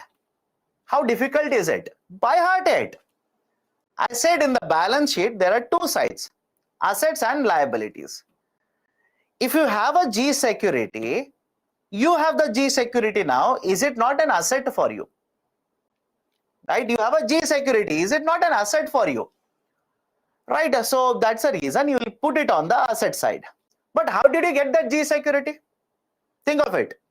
How did you get that G security? You got the G security because you gave 100 rupees to the bank. So that's the reason 100 rupee will kept on the liability side. If you don't trust me, right? I know many of you will not trust me. Doesn't matter even if I 100 times explain to you the balance sheet, you will never agree to me. When I give a break after some time, type balance sheet of RBI. In the Google, type balance sheet of RBI and go to images tab and look at the balance sheet of RBI and check now where is a currency notes and coins mentioned, under the asset side or liability side. Check it. You'll automatically realize it. It will be mentioned in liability side. I know that it is mentioned in liability side, but you check it. Okay, done. So these are the functions of Reserve Bank of India. M1 is part of M3 and M4. How can we differentiate between broad money and narrow money? My dear, do you not know what is or which part of the money supply has a high liquidity and low liquidity? Let me ask you a very simple question. You have 100 rupee, right? Cash. You have kept it in the pocket. Does it have high liquidity or low liquidity? You will keep the same 100 rupee in the bank in the fixed deposit. Is it high liquidity or low liquidity? And don't you think RBI will get all the data? Right? That's the reason I kept on telling you people, banks will provide all the data to RBI. RBI will get all of this data. You don't worry. Okay, done. Next, one more concept related to RBI, DICGC, Deposit Insurance and Credit Guarantee Corporation. Okay, Deposit Insurance and Credit Guarantee Corporation. Now, please understand this. It's a statutory body. First and foremost, Deposit Insurance Credit Guarantee Corporation was set up Government of India after passage of the Act of 1961. DICGC 1961, right? So DICGC Act was passed by the government, and as a result of the passage of the Act, we have one more authority, Deposit Insurance and Credit Guarantee Corporation. Right now, who owns, right, under whose ownership DICGC will be kept?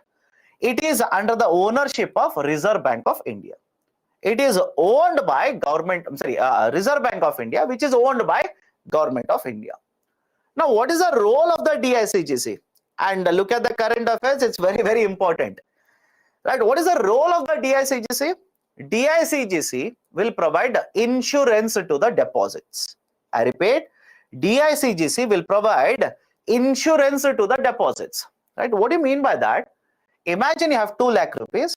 You will go to the bank, keep the 2 lakh rupees in the fixed deposit. Now, what if the bank incurs a huge amount of a loss? Bank incurs a huge amount of a loss. Do you think the bank will be able to return your deposit now? Right? The bank doesn't have money to give the deposits back to you.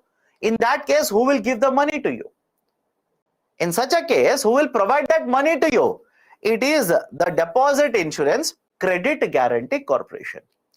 As per the recent policy, remember this, Government of India has increased the deposit insurance for the deposits to 5 lakh rupees. I've written it here. It has increased the coverage of the deposits to 5 lakh rupees, meaning in any bank that you have kept the deposits, whatever deposit it is, in any of these banks that you have kept the deposit, up to 5 lakh rupees insurance will be provided to you, up to 5 lakh rupees. Sir, what if my value of the money is more than 10 lakh rupees? Again, doesn't matter, up to 5 lakh rupee insurance will be provided to your deposits. Right, whatever money that you keep, up to 5 lakh rupees, that is the maximum limit. Threshold limit is up to 5 lakh rupees. And when the banks will keep these, when the banks will provide for these, the insurance for all of this, the bank from its pocket, they will not collect it from the customers. The bank from its pocket will provide for insurance premium. The banks will have to pay this, not the customers. The banks will have to pay for this.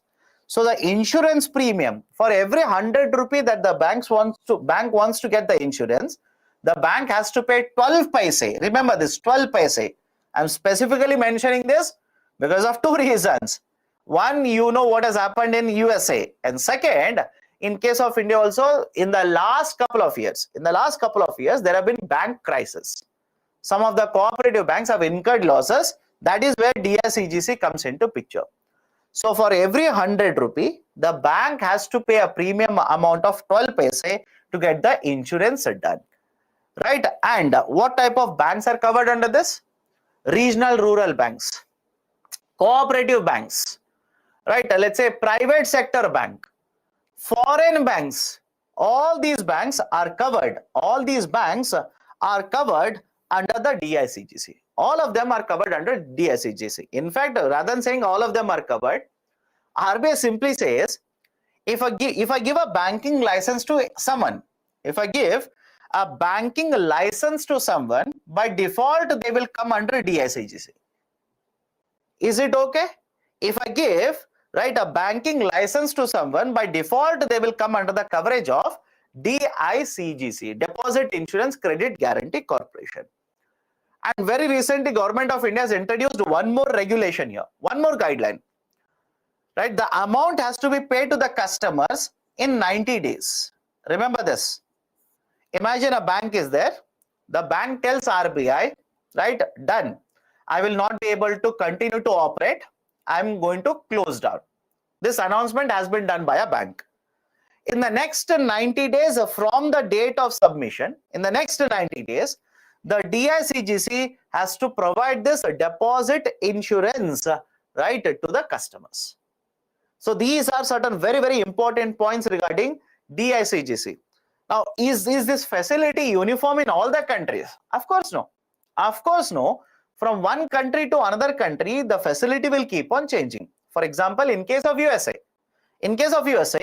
we have 5 lakh rupees. They have $250,000. This was there very recent in the newspaper. Remember this. In case of USA, they do not have 5 lakh rupees. In fact, they have a coverage of $250,000.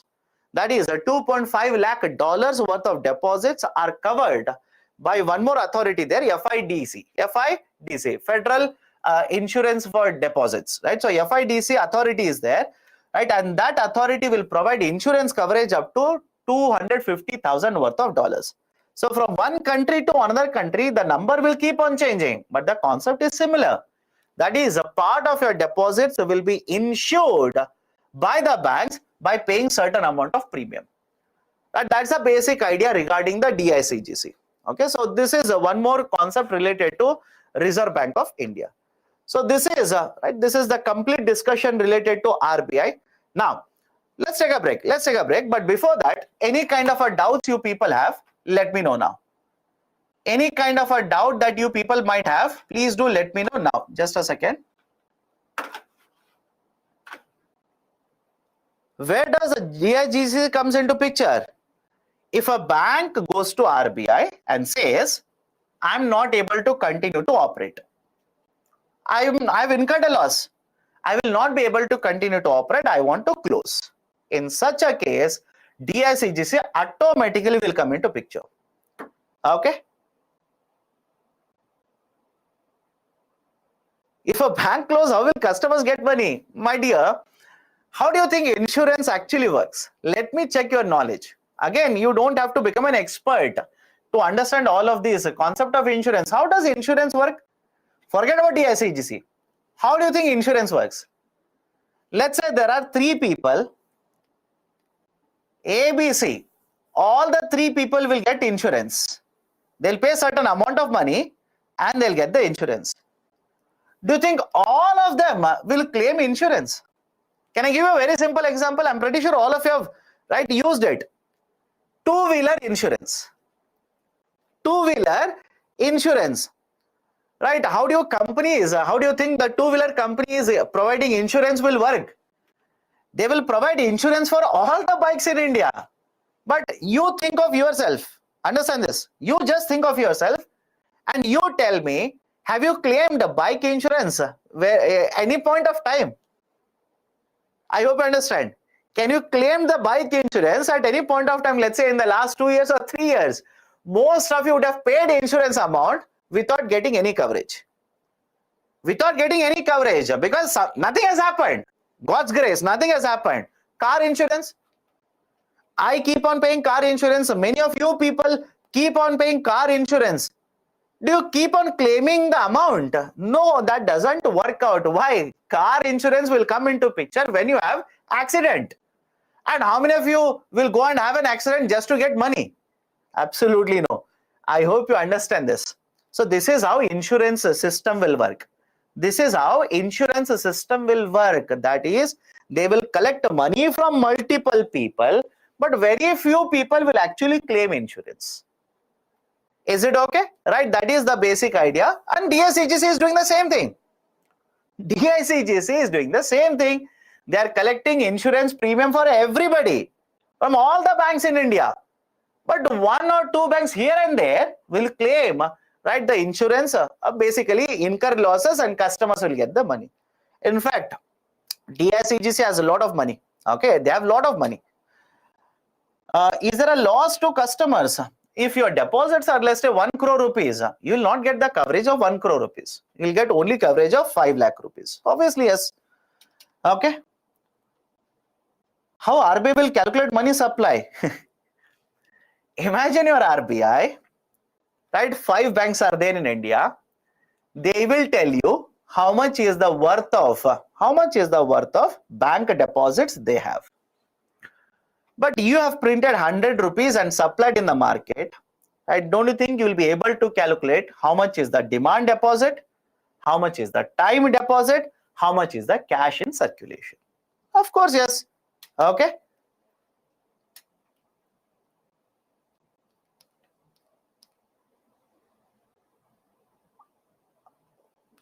What is M0? M0, is the liability of RBI.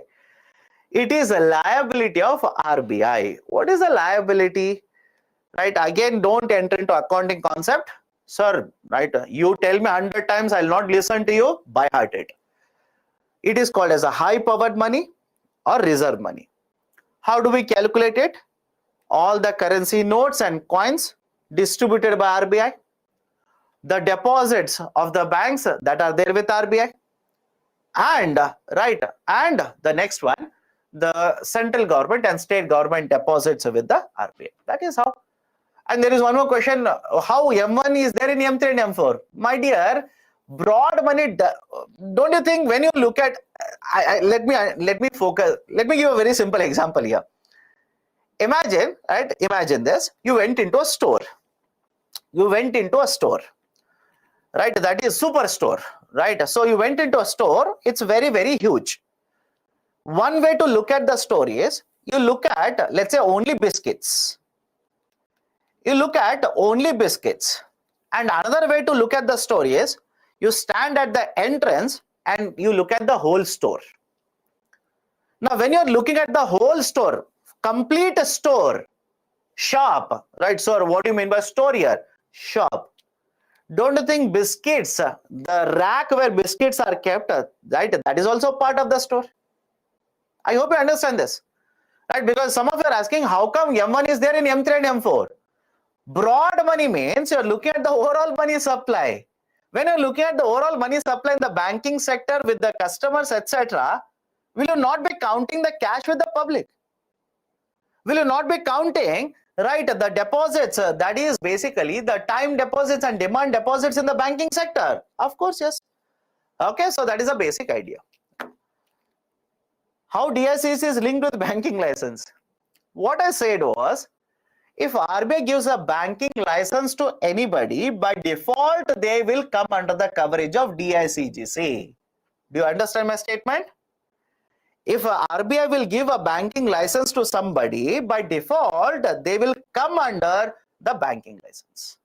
Okay, done. So that is the discussion. Now, before taking a break, I just want to discuss one last concept here. That is money multiplier.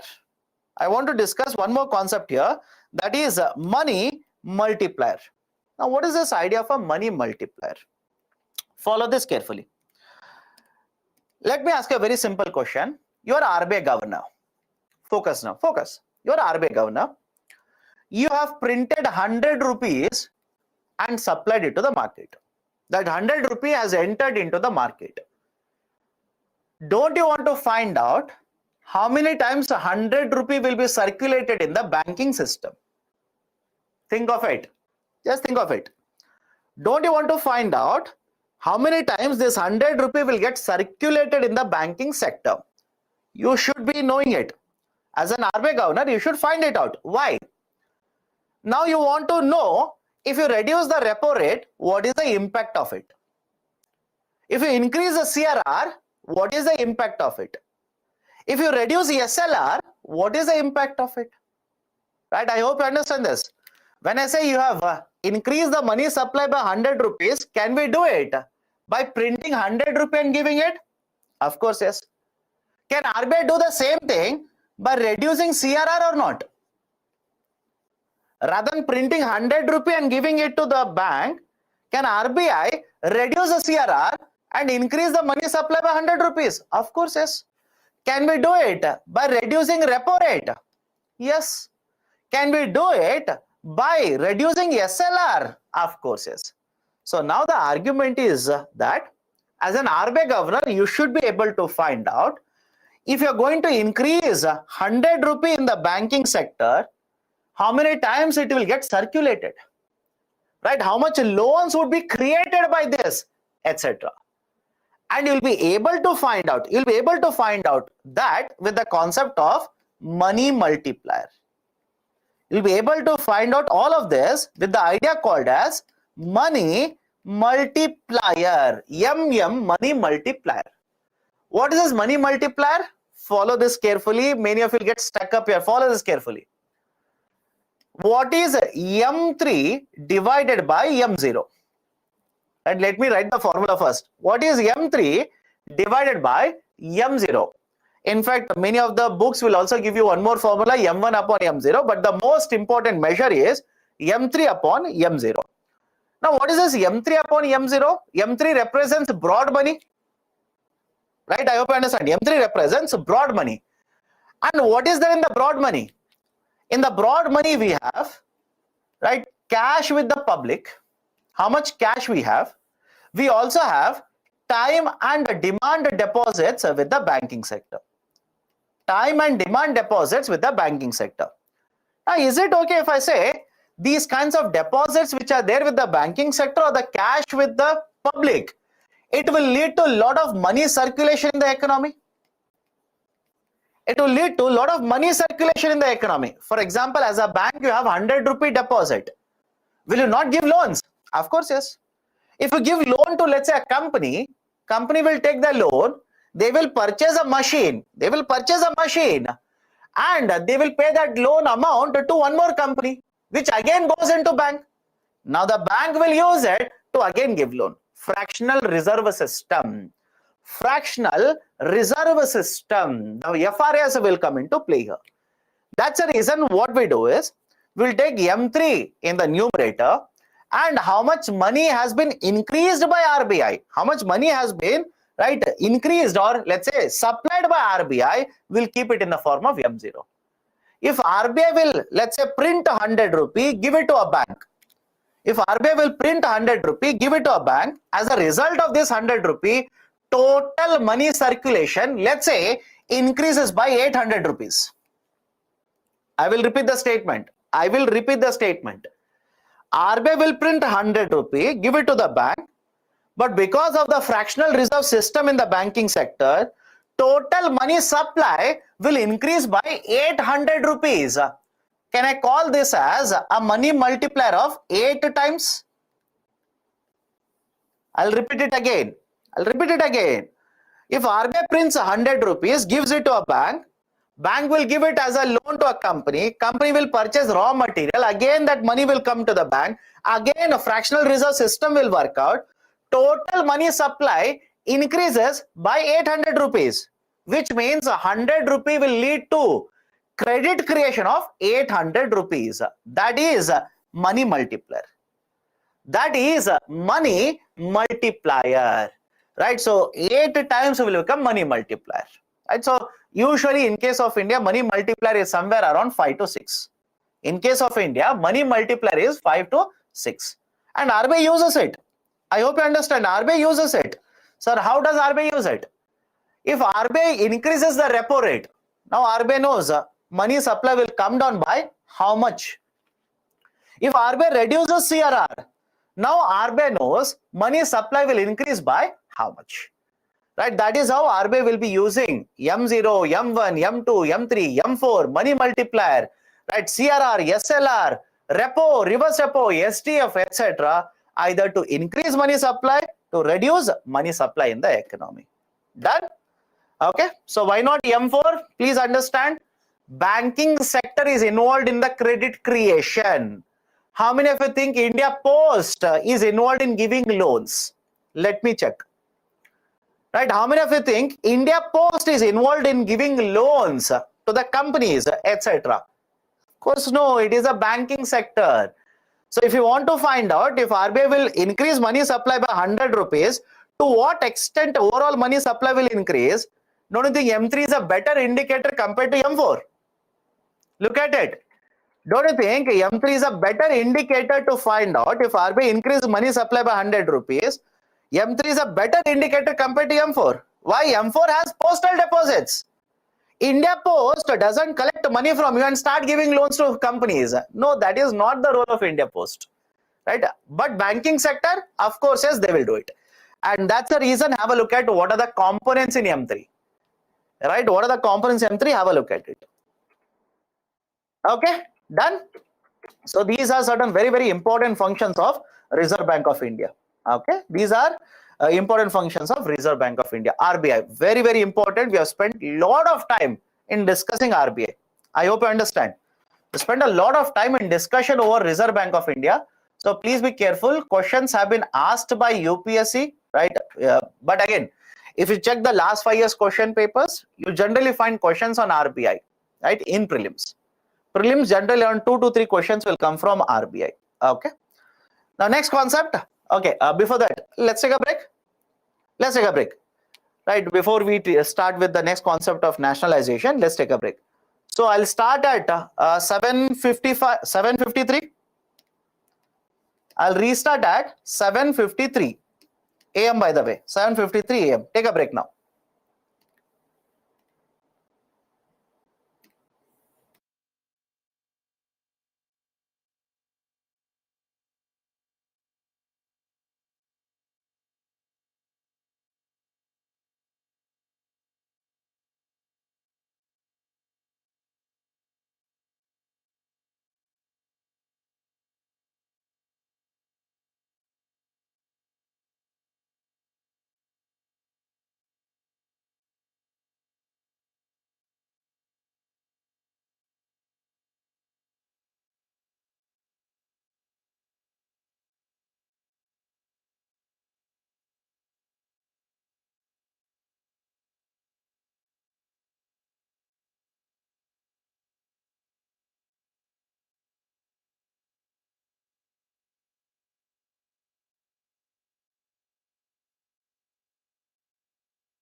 Okay, welcome back. Am I audible?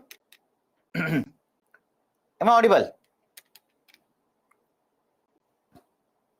Any issue with the sound? If I'm audible, please give me a thumbs up. Say yes, why yes, yes, anything is okay. Okay, so I was just going through some of the comments given by the students. I generally find, let's say there are two types of students. One who are not revising. Second, those who have joined, let's say today, right? Most of you are, let's say some of you, not most of you, some of you said, sir, this is my first class. Because this is your first class, you will feel everything is new for you. Trust me when I say this, you will feel everything is new for you. Right? I'll use a term, scheduled commercial bank. Suddenly you will put a question, sir, what is scheduled commercial bank? Right, etc., etc. So have a look at this. It's normal. It's normal because you have joined right somewhere in between, and when the classes are going on, it's normal. Again, the classes will be done from the beginning. Please join that particular batch again. Okay, don't worry about it. Okay, so let's go forward. Let's go forward. Sir, what is money multiplier? Money multiplier simply means with the change in the base money, to what extent the broad money will change. I hope you understand. Right? With the change in the base money, to what extent the broad money will change. For example, I said, if RBI increases 100 rupees, that is increase the money supply by 100 rupee, is RBI changing base money then? Of course, yes. So when RBI changes the base money, to what extent the broad money will change? Because there's a fractional reserve system which happens to create credit in the market. So to what extent the broad money will change? That measurement is called as the money multiplier. In the example I told you, if RBI increases money supply by 100, the broad money will change by 800 rupees, which is basically having a money multiplier of 8 times. Okay, now let me go to the next discussion. Next concept of discussion, nationalization in the banking sector. What is the idea of nationalization? Now, nationalization already we have discussed. Nationalization simply means the ownership is getting transferred. The ownership getting transferred from the private to the government. That is the idea of a nationalization. For example, earlier we nationalized the coal sector. We nationalized the banking sector. We nationalized the civil aviation, telecom, etc., etc. So nationalization was conducted even in the banking sector. So two rounds of nationalization. The first round of nationalization was done in 1970, where 14 banks were now transferred under the government ownership. Is it okay? I'll repeat it. Right? The government of India transferred 14 banks under its ownership. Again, the second round was conducted in 1980, under which 6 banks, the ownership of 6 of the banks were transferred under the government of India. Now, why? What was the reason? Why government of India went for nationalization at this point of time? First one, there was a need to promote rural industries. Simple. There was a need to promote rural development and growth. Now, when you talk about rural here, you're simply referring to villages. You're simply referring to villages. Now, you're talking about a private company, that is a private bank. The private sector is not focused so much on development of villages. They're focused on urban part of India, that is cities, right? And the reason is simple for them. If I go to a village, set up a branch in the village, I'll have to spend a lot of money. But what about my profits? How much deposits can I collect? How much loans can I give? What rate of interest I should charge, etc., etc.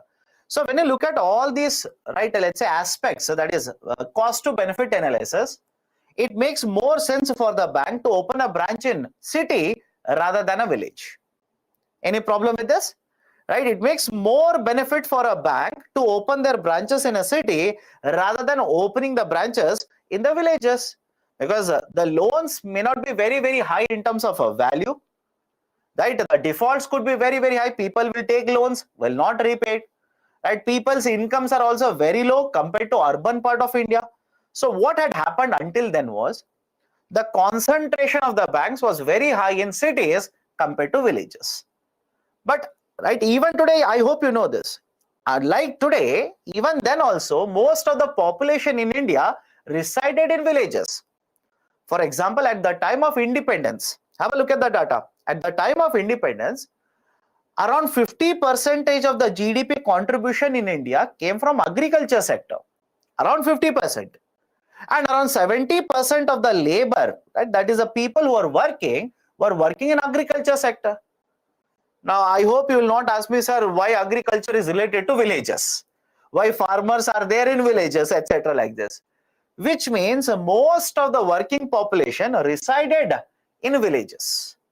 Right? A lot of people in villages required loans, but the banks were not interested in the villages. They were more interested in cities. So there was a concentration of the banking sector more in cities compared to villages. Now, even in the cities, imagine you open a bank. Will you focus on giving loans to poor people in cities or to businessmen? Of course, you will now focus on the businesses. You'll focus on the companies. Now, if you keep on giving loans to companies, who will give loans to poor people then? Right? You are not interested in all of it. Why? Your objective is not social welfare. Your objective is profit. So, Government of India looked at all of these aspects. That is promotion of rural industries, promotion of right, the farmers, welfare of poor populations in cities, reducing the concentration of the branches in cities, expanding them in rural part, etc., etc. Citing all these reasons, Government of India went for nationalization in 2 rounds. The first round of nationalization was done in 1970 and second round of nationalization was done in 1980. But after that, we have not gone for nationalization. We have not done nationalization after the second round. Why? Post 1991. Remember, the year 1991 is relevant for you.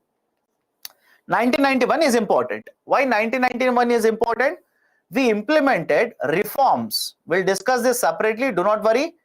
We implemented reforms in 1991, famously referred to as liberalization, privatization, and globalization. Don't worry, we'll discuss it separately.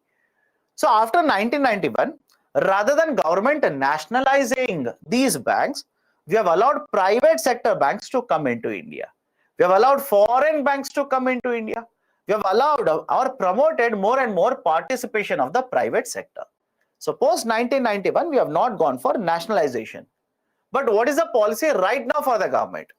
What kind of policy does the government follow right now in case of public sector banks? It is basically idea of a big bank or bank mergers. Idea of a big bank or bank mergers.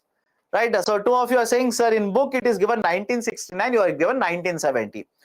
So the law was introduced, bill was introduced. Again, the case was taken up by the court. Again, the bill was repealed and re-implemented. I hope you understand. 1969, yes, we introduced the bill. Because if Government of India wants to nationalize something, they will have to introduce a bill for it. So it was introduced, but again, case was taken up. Don't worry about the cases now, right? Not at all relevant. So government again reintroduced it in 1970. So some sources will give you 1969, some sources will give you 1970. Don't worry. I've given 1970 because government says 1970. I've given 1970. Okay. So now Government of India is not going for nationalization. Rather, government has introduced the concept of a large bank or a big bank. Now, what is the idea of a large bank or a big bank? Right? Focus on the discussion now. Imagine you want to develop infrastructure. You want to develop infrastructure. Sir, what kind of infrastructure? Let's say road development. Right? Expressways, road development, or bridge development, etc. All this is example of infrastructure.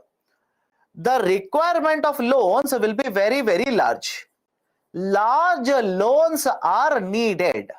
Large value loans are needed. Any difficulty here? You don't require 1 crore rupee loan. You don't require 2 crore rupee loan. You will require, let's say, 5,000 crore rupees, 10,000 crore rupees, 8,000 crore rupees, etc. like this. Now, these kinds of large value loans and longer tenure loans cannot be provided by smaller banks. Any difficulty in this? Let me know. These kind of large value loans and long tenure loans cannot be provided by smaller banks. Right? And now what we have done is we have introduced the concept of a large bank. For example, is it okay if I say SBI is a very large bank? Anybody is disagreeing? Please do let me know. State Bank of India, in case of India, is a very, very large bank. ICICI Bank, Punjab National Bank, these are very, very large banks. Why? Larger in the sense they have huge amount of assets. They have huge amount of money and they can start financing large value loans. And these are also very well established in terms of giving longer tenure loans. Because if you want to construct a road, you will take, let's say, 500 or 5,000 crore rupee loan, not for 1 year. You would want it for 10 years. You would want it for, right, 20 years, etc., like this. So for development of infrastructure, you should have the bigger banks, larger banks to facilitate. This is one reason. Second reason is, you want the Indian banks to compete with other banks. All of you will agree? We want Indian banks to compete with the banks in other countries. Why? The banks from other countries are coming to India and they are competing with Indian banks. So we want them to go to the foreign market. We want these banks to become very large, compete with other banking sector. Right? That is also very relevant. Right? Third reason, have a look at this. India's infrastructure requirements are very, very high. Right? I'll give you a current affairs example. Follow this carefully. The infrastructure requirements in India are very, very high.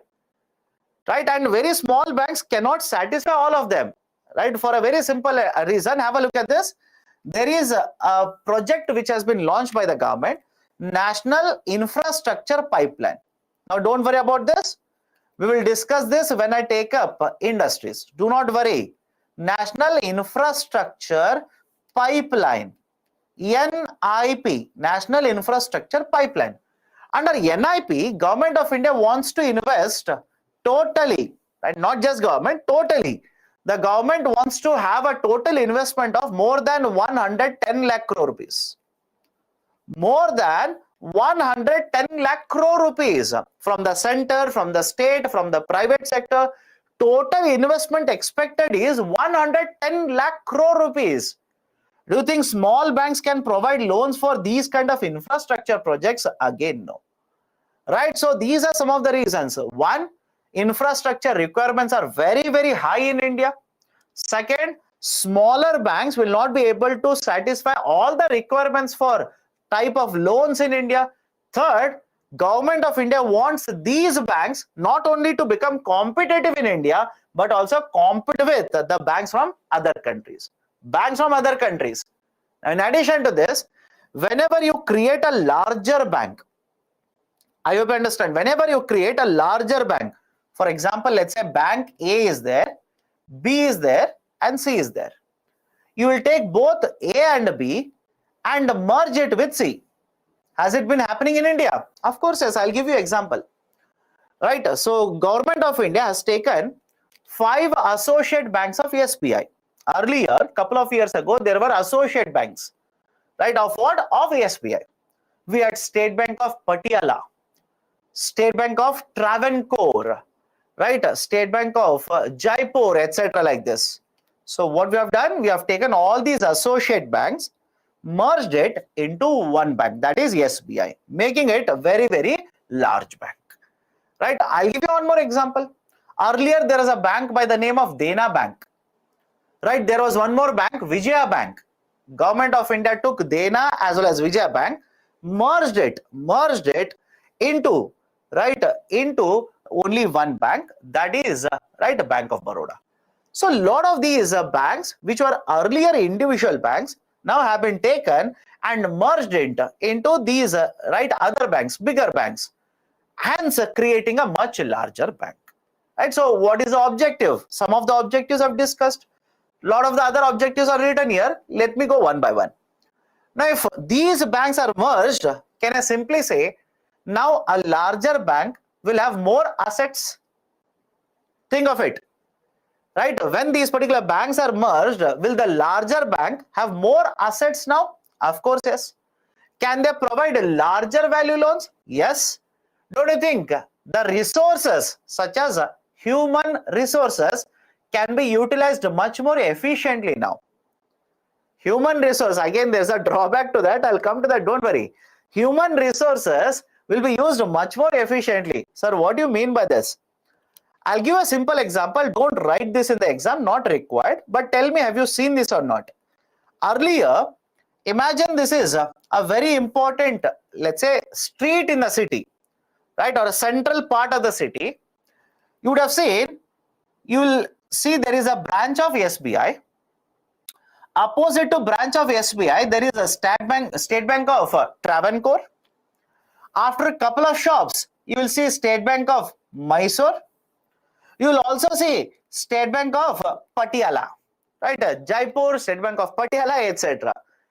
So you would have seen, right, associated banks, that is the banks which are associated with each other, having multiple branches in the same area, trying to compete with each other, acquire the same customer. And as a result of this, what would be the cost of real estate here? Think of it. What would be the cost of real estate? What would be the labor salaries or wages paid here? What electricity? That is electricity bills, right? I hope you understand. So many expenses would be very, very high. In fact, some of you are saying, sir, in my city, there is a road by the name of Bank Road. Right, I've seen this. There is a name of a road called as a Bank Road. Yes, of course, as many cities have it. Now what will happen? I've taken State Bank of Patiala, Travancore, Bikaner and Jaipur, merged all of it into one bank, that is State Bank of India. Will you have 4 branches in the same lane now? Will you have 4 branches in the same road? Of course, no. So rather than having 4 branches, we'll reduce it to 1 branch. Rather than having 50 employees in all the 4 branches, we'll reduce the employees to 20 people. Rather than paying electricity bills in 4 buildings, rent in 4 buildings, we'll reduce it to 1 building. Right? Are we not using scale here? This is called as a usage of scale, right? Economies of scale.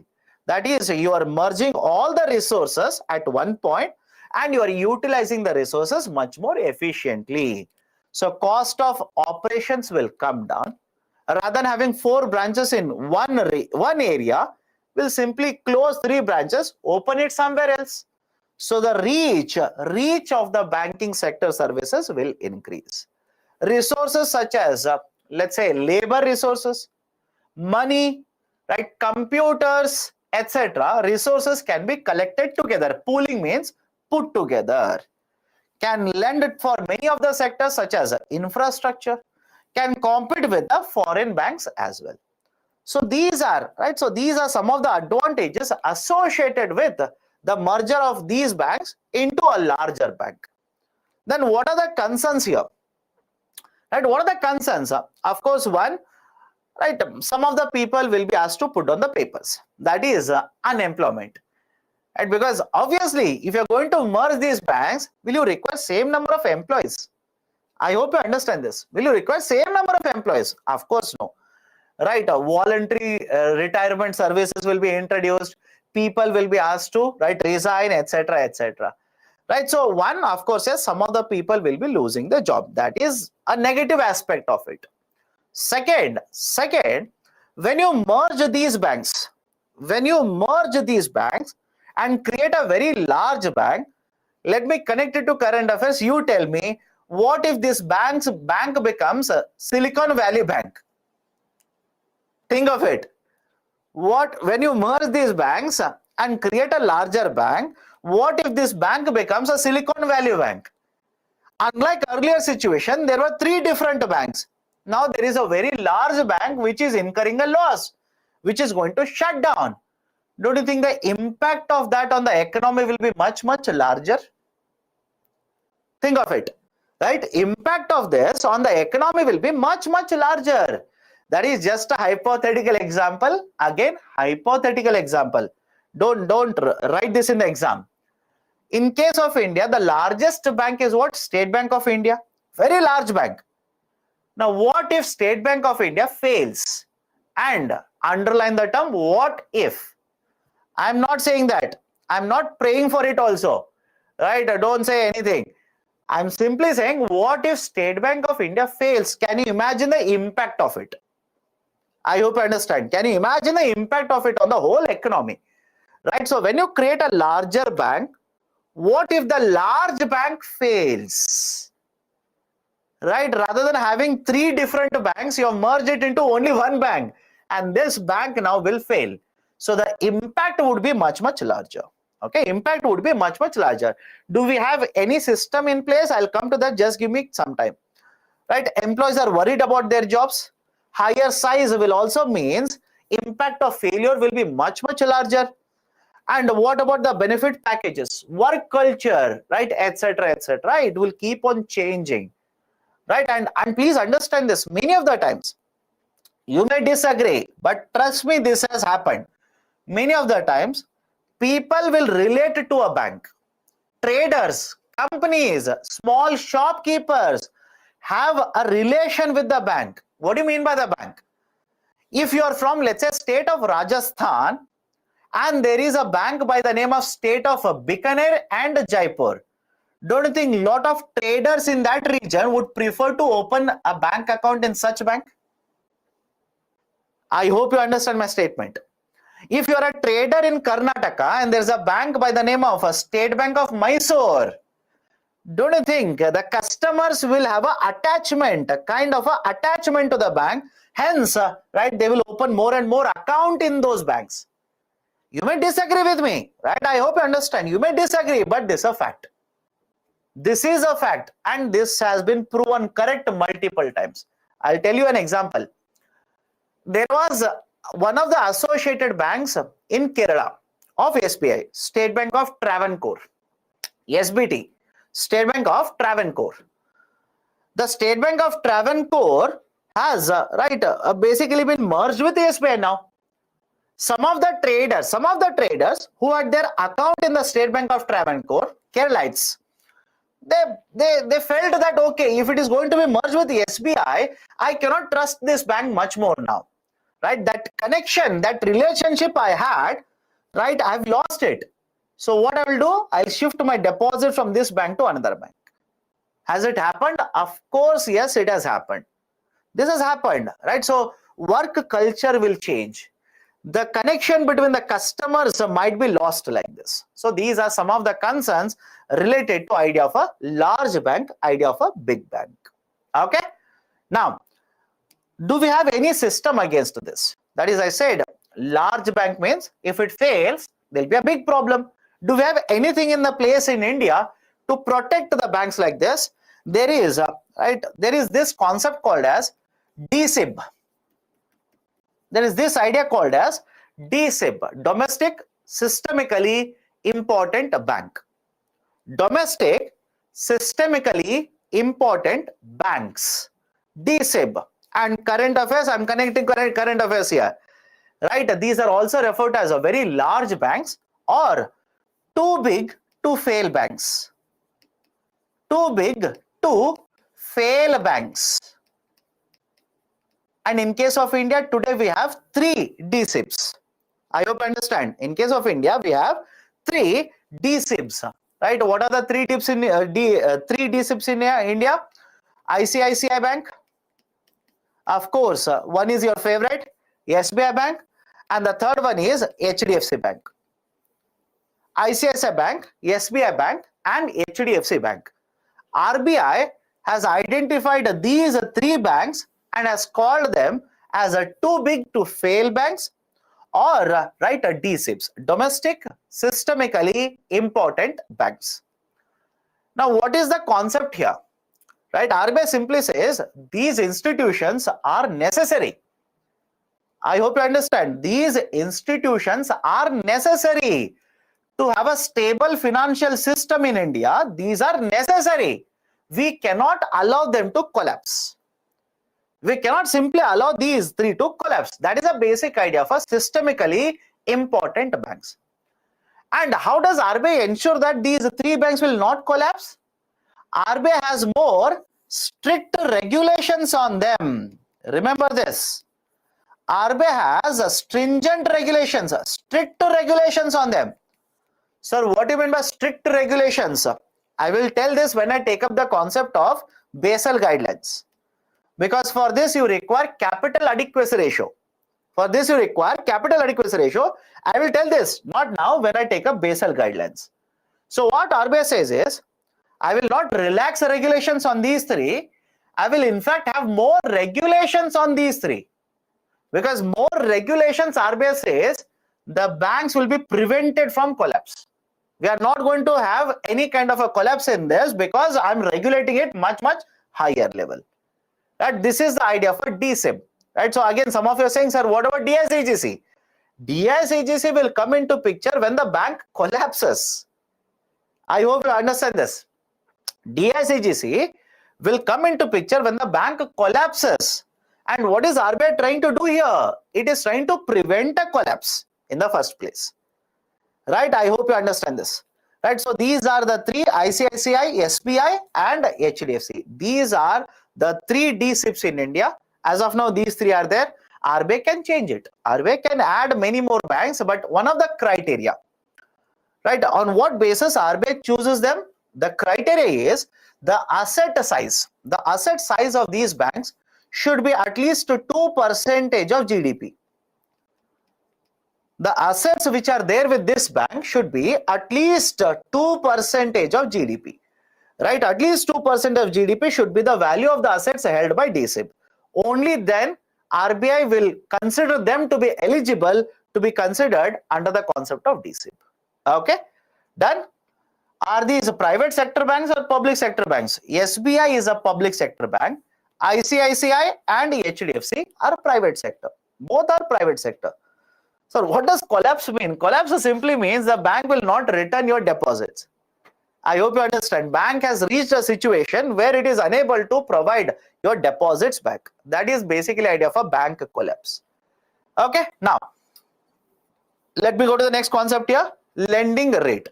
Let me go to the next idea of a lending rate. Now before I start discussing, follow the concept here. Follow the concept. What is the meaning of the term lending rate? What does it actually mean? Here is a bank. Bank will collect deposits and bank will give loans. Bank will collect deposits and bank will give loans. Point number one. Point number two, when the bank will collect a deposit, bank will pay interest. Is it okay? When the bank has collected deposits from the customer, bank will pay interest. And when the bank will give loans, bank will charge interest. Now, this idea of a charging interest, this is basically lending rate. Any difficulty, please do let me know. What do you mean by lending rate? At what rate of interest is the bank giving loans to the customers? On what basis the rate of interest is decided? That is the important point here. That is called as a lending rate. But come to this idea, come to this concept. Important, slightly technical. Don't get confused. Whenever a bank will decide its lending rate, bank should consider various factors or parameters to determine it. Sir, what do you mean by this? Bank has collected deposits from the customers. Bank will pay rate of interest to the depositors. Sir, what kind of depositors? Fixed deposit, savings bank account, etc. So don't you think when you keep a fixed deposit with the bank, you will earn interest rate on it? Now, can I call this as a cost of funds for bank? Let me know. Can I call this rate of interest that is paid by the bank as cost of funds? Any difficulty, please do let me know right now. Right? The bank has collected money. They could collect money from you. They will collect money from RBI, from whomsoever. They have collected money. They'll pay rate of interest on it. I'll simply call this as cost of funds. So first factor that the bank should always consider in determining the lending rate is cost of funds. That is first one, cost of funds. Second, what about the profit of the company? What about profit of the banks? Don't you want the banks to earn profits? Of course, yes. So when the bank will give a loan and charge a rate of interest, should they even account for profit? Of course, yes. They should account for profit also in that. Third one, cost of CRR. This is slightly technical. Follow this carefully. Cost of CRR, or else they will use one more term, negative carry on CRR. Now let me explain this. What is the cost of CRR? Negative carry on the CRR. Here is a bank. Bank has collected deposit of, let's say, 100 crore rupees. Bank has collected deposit of how much? 100 crore. And let's say bank has promised, I will pay 10% rate of interest. The bank has said, I'll pay 10% rate of interest. Which means bank annually will pay 10 crore rupees interest on this. Is the calculation okay with all of you? Right? The bank will pay 10 crore rupees in the form of interest. Now what does the bank do? Bank will take this 100 crore, keep part of this in the form of CRR with RBI. Cash reserve ratio in the form of deposits with RBI. Right? Let's say hypothetically, let's say CRR is 4%. What does that mean? Out of 100 crore rupees, bank has taken 4 crore rupees, kept it with RBI, but RBI does not pay any interest on CRR. RBI does not pay any interest on CRR, cash reserve ratio. Now I'll put it in the statement. Follow this very carefully. Bank, when it has collected deposits, on the full deposit, bank has to pay interest. But part of the deposits, bank is not allowed to use. It has to keep with RBI, that is CRR. But understand this, on the CRR, bank doesn't earn any interest. On the CRR, bank doesn't earn any interest. CRR is part of the deposit, and on the full deposit, bank pays interest. But on this CRR, bank doesn't earn any interest. Can I call this interest that is paid on the CRR value by the bank as a cost of CRR? Let me know. Can I basically say, right, the bank pays interest on the CRR to customer. Bank pays interest on the CRR to the customer. Because CRR is a part of a deposit. But the bank doesn't earn any interest on it. Can I call this as a cost of CRR or negative carry on CRR? Any difficulty? Please do let me know now. Negative carry on CRR. So very difficult to understand, right? Some of you are saying very, very difficult. Not very difficult. Let me divide it much further. 100 crore is there. 100 crore rupee deposit. Bank will pay the interest on full 100 crore. Is it clear with all of you? You have kept 100 crore deposit with the bank. Bank will pay 100 crore, interest on full 100 crore. But can I divide this 100 crore into two parts? 90 crore where bank can earn interest, and 4 crore CRR where bank will not earn any interest. But now just think of it. Can the bank tell you that they will pay interest only on 96 crore, not on 4 crore rupees to you? I hope you understand. Can the bank simply tell you, right? The bank manager will call you and say, sir, please come, madam, please come. You have kept a deposit of 100 crore. I am not using all 100 crore. 4 crore, RBI has taken it.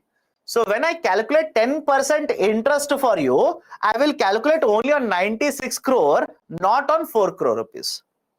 How many will accept it? How many will accept it? You simply say, "No, sir. I don't care what is the arrangement between you and RBI. I have given 100 crore to you. You give me 10% on 100 crore. So what is the problem here?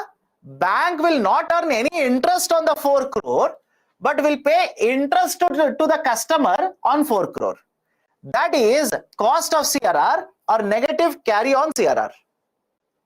Any difficulty here? Any difficulty? So this is one more factor. Right? This is one more factor that the bank has to carry. Now, can I add one more factor? Many of you are saying, "Sir, but the bank is earning more.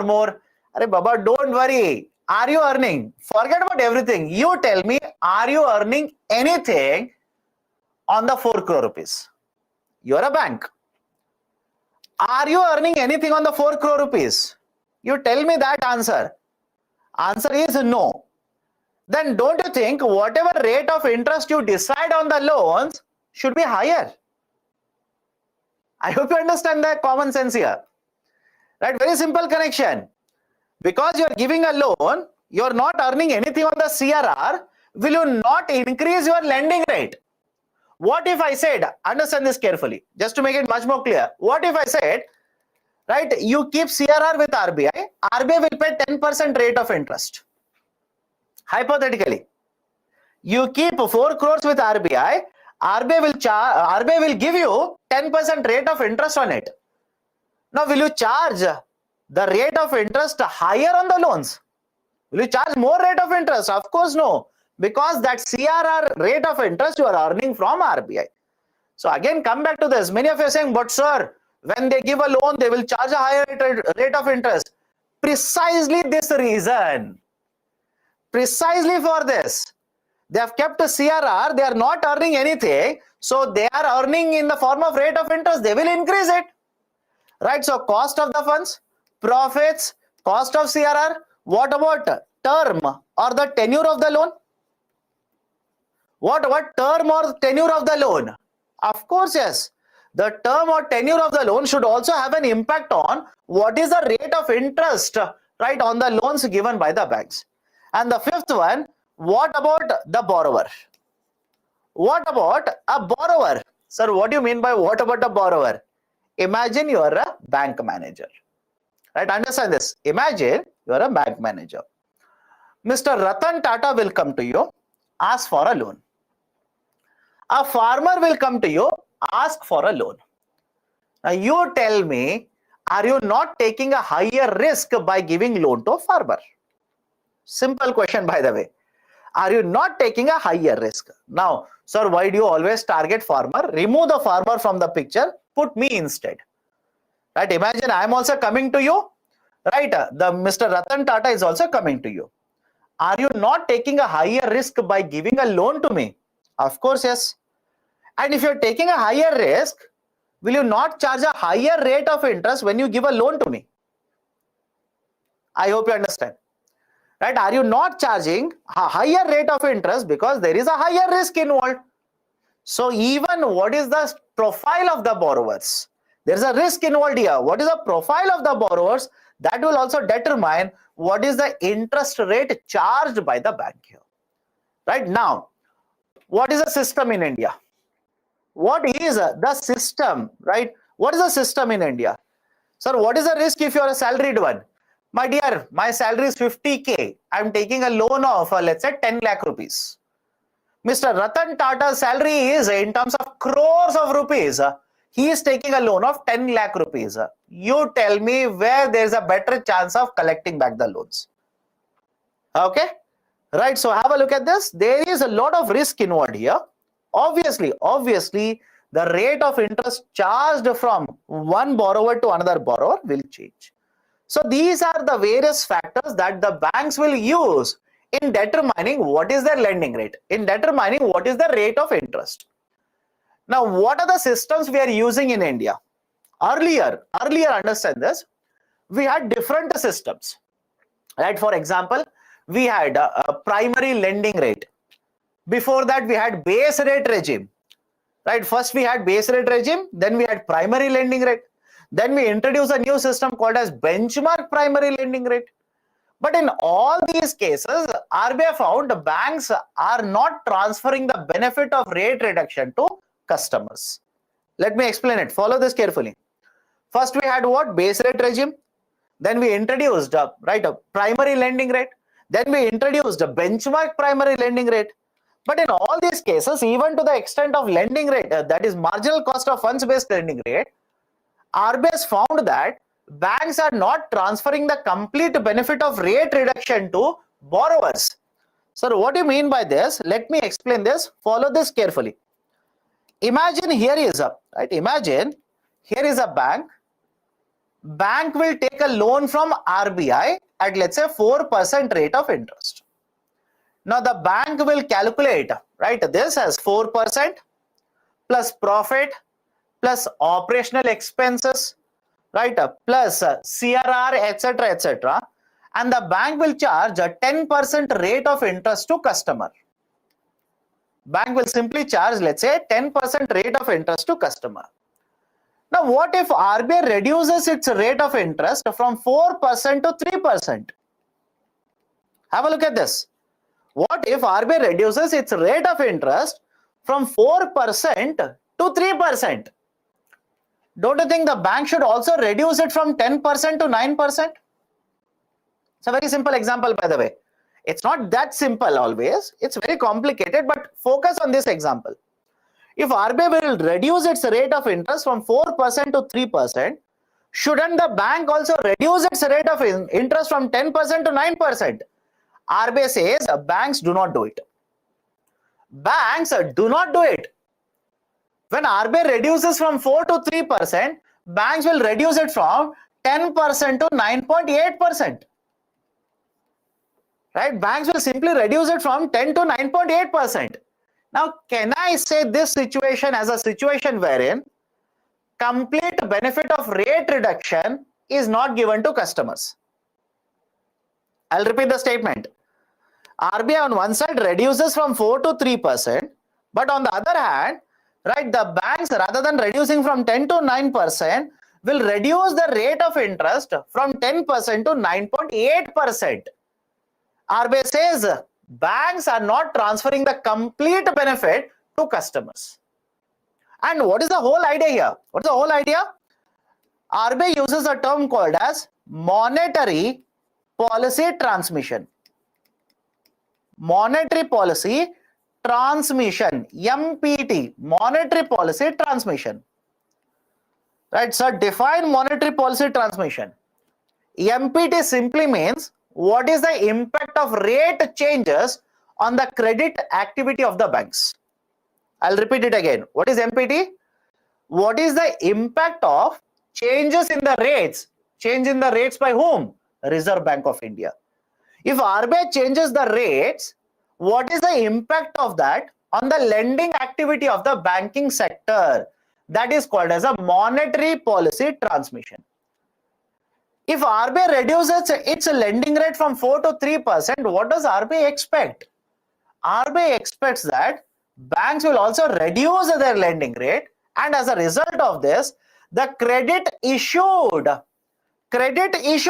should increase. Any problem here? Right? Can I call this as a monetary policy transmission? I hope you understand. Can I call this as a monetary policy transmission here, MPT? RBI reduces its lending rate. Banks are taking the loans from RBI, and they will also reduce their lending rate, thereby increasing the loans which are given in the market. Rate of interest has come down, more loans have been issued. Can I call this as a monetary policy transmission or not? Right? Anybody has a problem with this term? Let me know. Anybody has a problem with this term, monetary policy transmission? Now, imagine this. RBI has reduced from 4% to 3%. Banks have reduced from 10% to 9.8%. Do you think there is a sudden increase, or let's say large increase in the amount of loans issued by banks here? I hope you understand. Do you think the banks are going to issue more loans here? No. There will be a slight change, but not a very large change. The banks have reduced the rate of interest by small percentage, marginal change, and the amount of credit issued has not increased by much. I will call this as inefficient monetary policy transmission. I will call this as inefficient monetary policy transmission. Now, on the other hand, if RBI reduces the rate of interest from 4 to 3%, banks will reduce their lending rate, let's say from 10 to 9%. Don't you think the amount of loans issued would be much, much higher? Rate of interest charged on the new loans would be lower. That is basically efficient monetary policy transmission. So RBI said there are different ways through which the banks are determining their interest rates. We have, right, earlier we had base rate, then we had, right, let's say concept of a primary lending rate, then we introduced benchmark primary lending rate. But RBI says under all of them, I reduced my lending rate, I reduced my interest rates, but the banks have not transferred the benefits to customers. So the monetary policy transmission has been inefficient. Monetary policy transmission has been inefficient. That is the precise reason. What RBI did was they have replaced all of them, right? They have basically discontinued base rate, right? The benchmark primary lending rate, etc. Now mainly we have two types of systems. Have a look at this. Mainly we have two types of systems. One is called as the marginal cost of funding based lending rate. Second one is external benchmarking. This is very, very famous now. Right? This is very, very famous. External benchmarking is very, very famous. Sir, what is that? What is this? Don't worry about the past regimes. Many of you are asking me, explain BPLR. Not needed now. Not at all needed. If you're writing a bank exam, you might read it. But for civil services, not needed. In 1990s, we introduced the concept of the base rate regime, 1993. Then in 2004 and 5, we introduced the concept of the primary lending rate. 2010, we introduced the concept of benchmark primary lending rate. Are we using all of them? No, we have discontinued it. Right now, we are using the marginal cost of funds based lending rate. And second one is external benchmarking. For example, today you go to a bank, take a housing loan. It will come under external benchmarking. MSME takes a loan from a bank, it will come under external benchmarking. Now, what is this idea of MCLR and external benchmarking? Under MCLR, RBI told the banks to decide their lending rate. I'll repeat the statement. Understand this carefully. Under marginal cost of funds based lending rate, RBI prescribed, I hope you understand, RBI prescribed certain parameters on which banks would decide their lending rate. Is the logic okay? I'll repeat it again. What is MCLR, which was introduced from 1st April 2016? Under this, RBI prescribed the parameters. RBI told you decide your lending rate based on these parameters.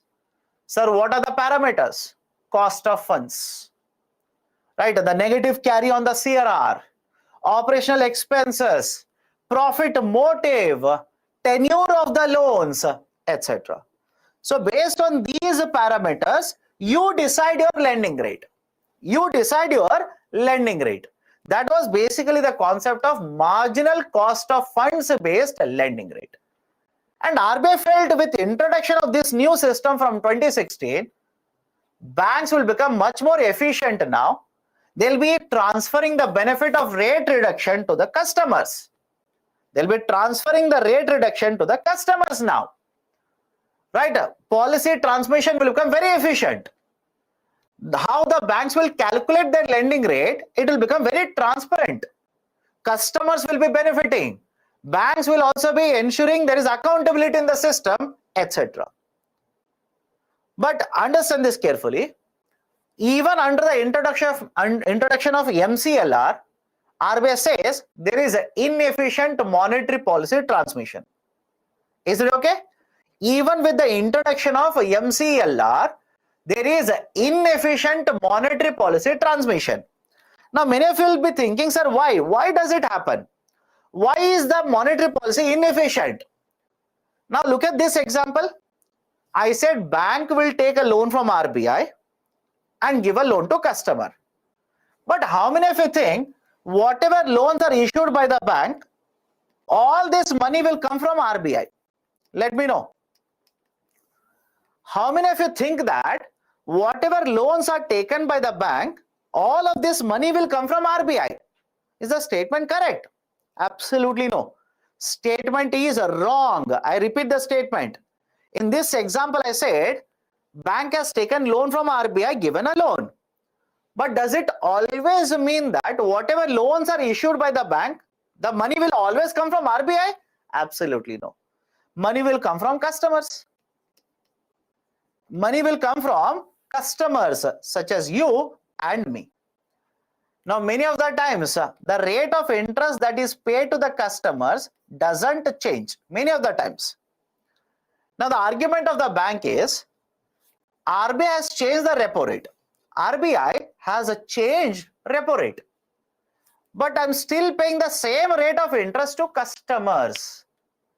Is it okay? Many of you are countering me, saying that, sir, why is anti-profiteering is not applicable to you? Please understand, don't apply profiteering here. Banks are not profiteering. Banks are not profiteering. It's very complicated here. Banks are saying RBI has reduced the repo rate. But what about the rate of interest I'm paying to customers? It has remained same. So if it has remained same, just because RBI has reduced the rate of interest, should I be reducing my rate of interest by 1%? No, that will not work out for me. Is the logic okay with all of you? Is the logic okay? And I'll give you one more complicated issue here. I'll give you one more complicated issue. Right? Imagine you are a bank. You have given 2 loans. Follow this carefully. Imagine you are a bank. You have given 2 loans. One loan you have given to a company. Company has incurred a loss. They have not returned the loan to you. Now, don't you think when you are giving the third loan, you already know you are going to incur a loss from the first loan? Is it okay? Don't you think you already know that you are going to incur a loss from the first loan because they are not going to give it back? Now, you tell me, you are a bank manager, what will be the rate of interest on the third loan? Will you charge the same rate of interest, or you will slightly increase the rate of interest so that you will compensate for the losses? Is the logic okay? Is the logic okay or not? Does it make sense to you or not? This is how the banks will operate. This is how the banks will operate. Right? You are looking at a very simple sequence here. RBI reduces, you want the banks to reduce. But the banks earlier said, I cannot decide the rate of interest on savings bank account. Many of you will say, sir, why? Until 2012, right? Remember this, until 2011, 2012, RBI used to decide the rate of interest on savings bank account. RBI used to dictate it. But after that, RBI has told the banks, you decide the rate of interest that you will give on deposits. Now, right, understand this now. Connect it to current affairs. Right, how many of you see the banks are reducing the rate of interest on savings bank accounts in recent times? Let me see how many of you actually track what is happening to your money. Right, how many of you have checked this? In recent times, banks are actually reducing the rate of interest on the deposits. They have done it. Why? I'll come to that. Right, it makes perfect sense. When you look at what is happening in the economy, it makes perfect sense. Now, this is basically the idea of the monetary policy transmission. Now, we introduced MCLR. RBI felt under MCLR, because the banks have to decide the lending rate on these parameters, now there will be efficient monetary policy transmission. But the banks again gave this argument, that argument, and even MCLR has not been, has not been very, very efficient. So what is the way forward now? RBI set up one committee, right, which was headed by Mr. Janak Raj, right, very famously referred to as Janak Raj Committee. And this Janak Raj Committee has recommended a new system to be introduced, which is used in many other developed countries. And this new system is called as external benchmarking. External benchmarking. Now, what is this idea for external benchmarking? Follow the concept. Imagine right now repo rate is 5%. I'll take simple examples. Imagine repo rate is 5%. What you will do is, while giving a loan to the customer, right, and this is how they do it. I have a housing loan, so I know it. Please ask your parents, they will show you the loan document. Forget our loan document. Ask them to check the mail that has been sent by the banks in the last 2 months. I'm pretty sure they have received a mail from the bank explaining the same thing. Imagine you go to a bank now, you want to take a housing loan. The bank will tell you now, this is how the rate of interest on the housing loan will be calculated. That is, repo rate will be taken, and above and over repo rate, they are going to count it as a 2.5%. That is repo rate plus 2.5%. Right? You will ask me, sir, what is this 2.5%? Bank says, my operational expenditure, negative carry on the CRR, right? Profit, right? Etc., etc., etc. Now follow this carefully. If the repo rate is 5%, today you take a housing loan, what will be the rate of interest applicable to you? What will be the rate of interest applicable to you? 7.5%. 7.5%. Or somebody says 7%. No, my dear. Right? 5% plus 2.5%, 7.5%. Let's say in the month of April, RBI worried about inflation rate in India will increase the repo rate from 5% to 5.25%. Possible? Very much possible now. Very much possible. Right? So from 5%, repo rate has been changed to what? 5.25%. Now, what will be the rate of interest applicable on your housing loan? 5.25% plus 2.5%. The rate of interest applicable on your housing loan will become 7.75%. So is it okay if I say, is it okay, right? Look at this. Now let me know. Is it okay if I say the lending rate of a bank is connected to repo rate? I'll repeat the statement. The lending rate of the bank on the loan that is given to you is connected. Benchmark means what? Connection. Benchmark is nothing but connecting here, right? So the lending rate is connected to the repo rate. If the repo rate goes up, what will happen to your lending rate? It will go up. If the repo rate goes down, what will happen to the lending rate? Lending rate automatically will go down. Right now, tell me, compared to earlier system, is it not much more efficient? I hope you understand. Is there a problem with this system? Of course, yes, there is a problem. Right, sir, what is the problem here? Problem is, in the current situation, in the last 1 year, RBI has kept on increasing the interest rate. I hope you understand. RBI has kept on increasing the interest rate. And when RBI in the last 1 year has increased interest rate, of course, the rate of interest that is applicable on your loans has increased. And that is natural. It is a natural thing to happen because your rate of interest is connected to the repo rate. If the repo rate keeps on increasing, automatically the lending rate will increase. Now, during pandemic, what happened? I hope you understand. During pandemic, what happened? During pandemic, RBI reduced interest rates. Right? RBI reduced interest rates. And during pandemic, the rate of interest on the housing loans actually came down. Right? So, argument is simple here. The lending rate that will be charged to you, I repeat, the lending rate charged to you will be connected to, let's say, repo rate. And who is going to decide it? RBI says these are some of the parameters that are available to you. You pick up whatever you want. Right? One option that is available to them is to connect it to repo rate. One more option is connect it to the yield rate of 91-day, 182 days treasury bills. Another one option that is available to them is there is one financial institution in India by the name of FBIL. Financial Benchmarks of India Limited. Right, I'll repeat the statement. FBIL simply Financial Benchmarks of India Limited. So there are various benchmarks which are published by FBIL. You want use that as a connection.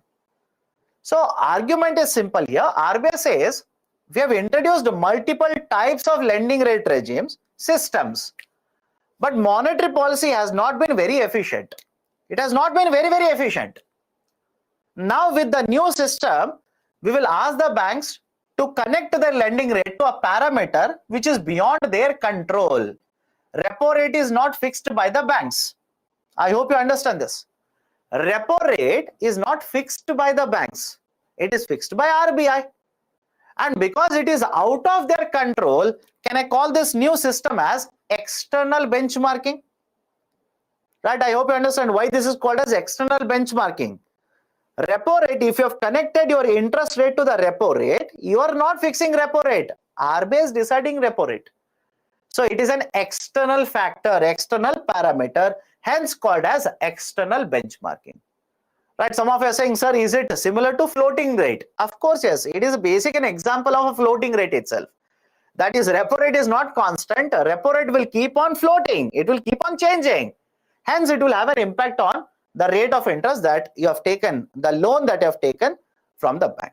Any difficulty in this? Any difficulty in this? Please do let me know. What will happen to my existing loans? If RBI increases a rate of interest, that is repo rate, then the rate of interest on your existing loan will go up. If RBI reduces its repo rate, right, and that's the reason I keep on telling you people, check it. Until unless you do not check it, you will not realize it. Right? If, for example, if you have a housing loan, please check. Banks have sent a mail to you in the last 1 month. They have sent a mail saying that there is an upward revision of your rate of interest. You don't trust me? Check. If you have taken a loan from a bank, check it. Sir, I don't have a loan. Your parents might be having a loan. I hope you understand. Right? Somebody in your relative might be having a loan. Ask them. They will tell you this. Okay?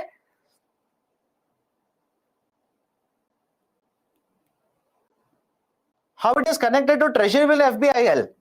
My dear, what is the yield rate? You tell me.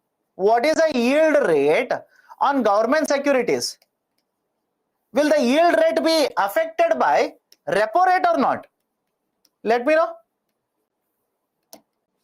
Will the yield rate in the market be affected by repo rate or not?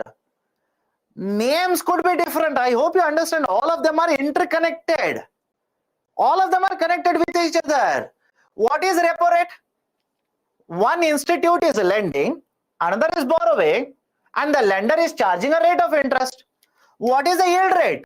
Is it not a rate of interest? Right? I hope you understand. All of them are interconnected in the market. All of them are connected with each other. Okay? So this is a basic idea of the external benchmarking. Okay? Operational expenses, the workers, let's say salary, electricity bill, rent, etc. Okay? This is a discussion regarding the lending rate regime. Right now, we are following the concept of MCLR as well as the external benchmarking.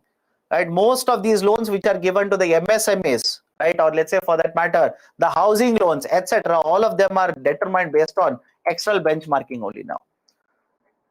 Okay, let me go to the next one. Let me go to the next one now. Okay. Right, next one is much more technical. Please be very careful. You can try to read it from the book. I'm pretty sure you will not understand anything when you read Basel in the book. But is it relevant for civil services? Answer is yes. Have the questions been asked on this? Again, the answer is yes. So follow the discussion carefully. You need to understand the concept related to Basel guidelines. Right, idea related to Basel guidelines. Now, before going forward, what is a Basel? Basel is a place in Switzerland. It's a name of a city. Right? Don't say, sir, give me long form of Basel. No, Basel is a name of a city. Right? And in this city, we have one institution by the name of, I'll come back to this, don't worry, by the name of Bank of International Settlement. Is it okay? Basel is a city in Switzerland. And in this city, there is one institution called as Bank of International Settlement, BIS. Is India party to Bank of International Settlement? Is it a member? Of course, yes. So under the Bank of International Settlement, they have formed one committee, right? Within BIS, there is one committee which is very famously referred to as Basel Committee on Banking Supervision. Basel Committee on Banking Supervision, BCBS, Basel Committee on Banking Supervision. Now the role of this Basel Committee is to come out with guidelines, right? I'll repeat it. The role, what is the duty? What is the function of this committee? They will come out with guidelines which are applicable to banking sector. That is very important. BCBS will not announce budget for the government. BCBS will not, right, ask the government to increase subsidy. Nothing of that sort. BCBS will come out with guidelines which are applicable to banking sector. So far, 3 rounds of guidelines have been announced, famously referred to as Basel 1, 2 and 3. In India, we are in the process of implementing Basel 3 now. Is it okay? Right, Basel Committee on Banking Supervision has recommended 3 sets of guidelines, 1, 2 and 3. And in India, we are in the process of implementing Basel 3. Now, what is Basel 3? We'll come to that. Have patience. But before that, to understand Basel, you need to understand certain very, very important concepts here. Please be very careful. Focus on the discussion. Focus on the discussion here. First one, every bank has certain amount of capital. Right? I hope you understand. Every bank has a certain amount of capital. Can I connect it to current affairs? Can I connect it to current affairs? All of you heard of Credit Suisse? All of you heard of Credit Suisse or not? Right, the central banker in Switzerland offered to infuse capital in the Credit Suisse. Right, the central banker offered to infuse capital with the Credit Suisse. I'll give you one more example. All of you heard of SVB, Silicon Valley Bank? Silicon Valley Bank, SVB. The Silicon Valley Bank wanted to sell the shares. They wanted to sell the shares and wanted to raise capital. What do you mean by capital? Money. Simple. They want to have money. Some of you will ask me, sir, why? Why should the banks have capital? What is the use of the capital? Now, let me start with a very simple example. Think of it. Think of it. I'm a manufacturer. I will take a loan from you to manufacture the bottle. I will incur losses. Which means the money that I've collected by selling the bottle is lesser than expenditure I've done. How can I pay your loan back? Think of it. How can I pay your loan back now? I don't have money. Can I sell, right, my assets? Possible? Right? I hope you understand. Hindi movies. Very, very famous Hindi movies or English movies, whatever you want to give it as an example. I will sell certain land. I will collect money. That is capital. I will repay your loan. Right? I hope you understand the idea of a capital here. Concept of a capital. Capital is required for every company. Every company requires capital. Right? And what is the use of the capital? If the bank is going to incur a loss, bank will require money. Right? Bank will require money to absorb the capital here. Now come to the concept. Let's go one by one. Follow the discussion very carefully. The capital of the bank, right? Generally under Basel, we divide it into 2 parts.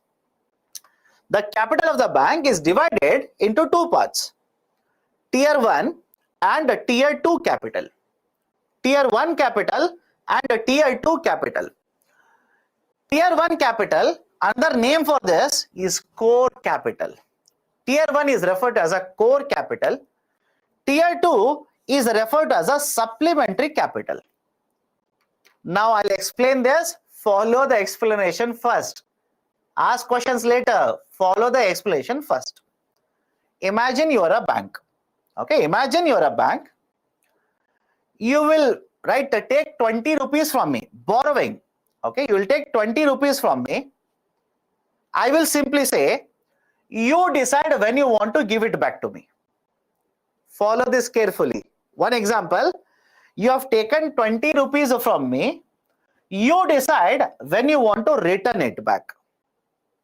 Second example, you have taken 20 rupees from me. You will give it back after 5 years. You will give it back after 5 years. Both are forms of capital to you. I hope you understand. Both are capital, money. You have collected capital. Now you tell me, example 1, where you decide when you want to give it back. Example 2, where you will have to give it back to me after 5 years. Which one is more reliable for you? Think of it, right? And again, I'm asking you to be in that place. Reliable, my dear. On which you should rely more, right? Some of you are still confused, right? Again, I'll repeat the example. Think of it. One example, I'll give you 20 rupees. You decide when you will give it back to me. Second example, I'll give you 20 rupees. We have already decided you will have to give it to me after 5 years. Will you be more dependent on example 1 or example 2? You should be more dependent on example 1. I'll explain it. Some of you are confused. You should be more dependent on example 1. Why? Can you give me this 20 rupees after 10 years? You are deciding. Think of it. Just apply common sense. Can you decide you will give it back to me after 10 years? Yes, that's your decision. Can you decide to give it back to me after 15 years? Of course, yes, that's your decision. After 20 years, again, yes, that's your decision. What about example 2? We already have decided. After 5 years, you'll have to give the 20 rupees back to me. At least now, is the logic okay when I say that on one hand, you have taken 20, you decide when you repay it. In the other hand, you have collected 20, already decided you'll have to give back after 5 years. Your reliance on the first example should be more compared to second example. Reliance means which is a much better capital for you. Which capital can be used to absorb losses. It is basically the example 1. Example 1. Now bank, understand this carefully. Bank will also collect a lot of capital from the market. It will also collect a lot of capital from the market. Sir, in what form the bank will collect capital? 1, bank will issue shares and collect capital. Is it okay? Banks will issue the shares in the market and collect capital. Right? For example, a bank has issued, let's say 100 shares, collected for every share, let's say 100 rupees. So by selling 100 shares, bank has collected 10,000 rupees. Bank is also allowed to issue bonds in the market. Right now, focus on 2 types of current affairs bonds. I'll connect it to current affairs. Have patience, follow the discussion. There are 2 types of bonds here. One is tier 2 bonds. Second one is additional tier 1 bond. Right, have a look at this. Right, additional tier 1 bond and a tier 2 bond. Were they mentioned in the newspaper in the last, let's say 3 to 4 months? Answer is yes. I'll connect it to current affairs. Yes Bank. In the context of Yes Bank, these were there in the newspaper. Please be very careful. Now let me show it to you. Let me make you understand what is this AT1 additional tier 1 bond and tier 2 bond. Now focus on this. Imagine a bank is there. Imagine there is a bank. The bank is allowed by RBI to issue bonds in the market and collect money. And the money that is collected by the bank becomes part of the capital held by the bank. Part of the capital which is there with the bank. Now, understand this. This capital held by the bank, what is the use of it? The bank can use it to absorb losses. To absorb losses. Now, what is this bonds that I'm talking about? There are two types of bonds. One is additional tier 1 bond, AT1. Additional tier 1 bond. Additional tier 1 bond. And the second type that is allowed to be issued by the banks is tier 2 bonds. Tier 2 bonds. Now let's understand both of them, right? Focus on this, understand. Once you understand it, right, it becomes easy. Both of them are unsecured. Both of them are unsecured, right? What do you mean by unsecured here? Let me start. Imagine you take a loan and you'll provide a collateral. Because you have taken a loan, you'll provide collateral. These are called as secured loans. Is it okay? These are called as secured loans. Second example, you take a loan, do not provide any security. These are called as unsecured, right? So secured, unsecured. So additional tier 1 bond as well as tier 2 bonds, it's basically bank, right, taking a loan, right? Because what is a bond? Bond is a debt instrument. All of you remember that? Bond is a debt instrument, right? Which means one party is borrowing, another party is lending. So either you talk about additional tier 1 bond or tier 2 bonds, both are unsecured, right? First point. Second point, additional tier 1 bonds do not have any maturity period.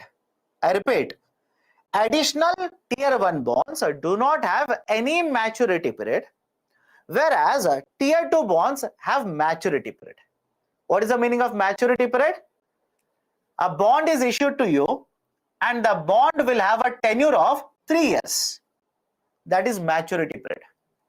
A bond is issued to you, right? The bond has a maturity period of 5 years. That is the maturity period.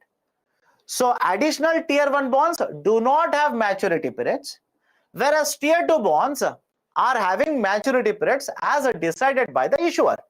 The issuer, that is the bank, will decide what is the maturity period here.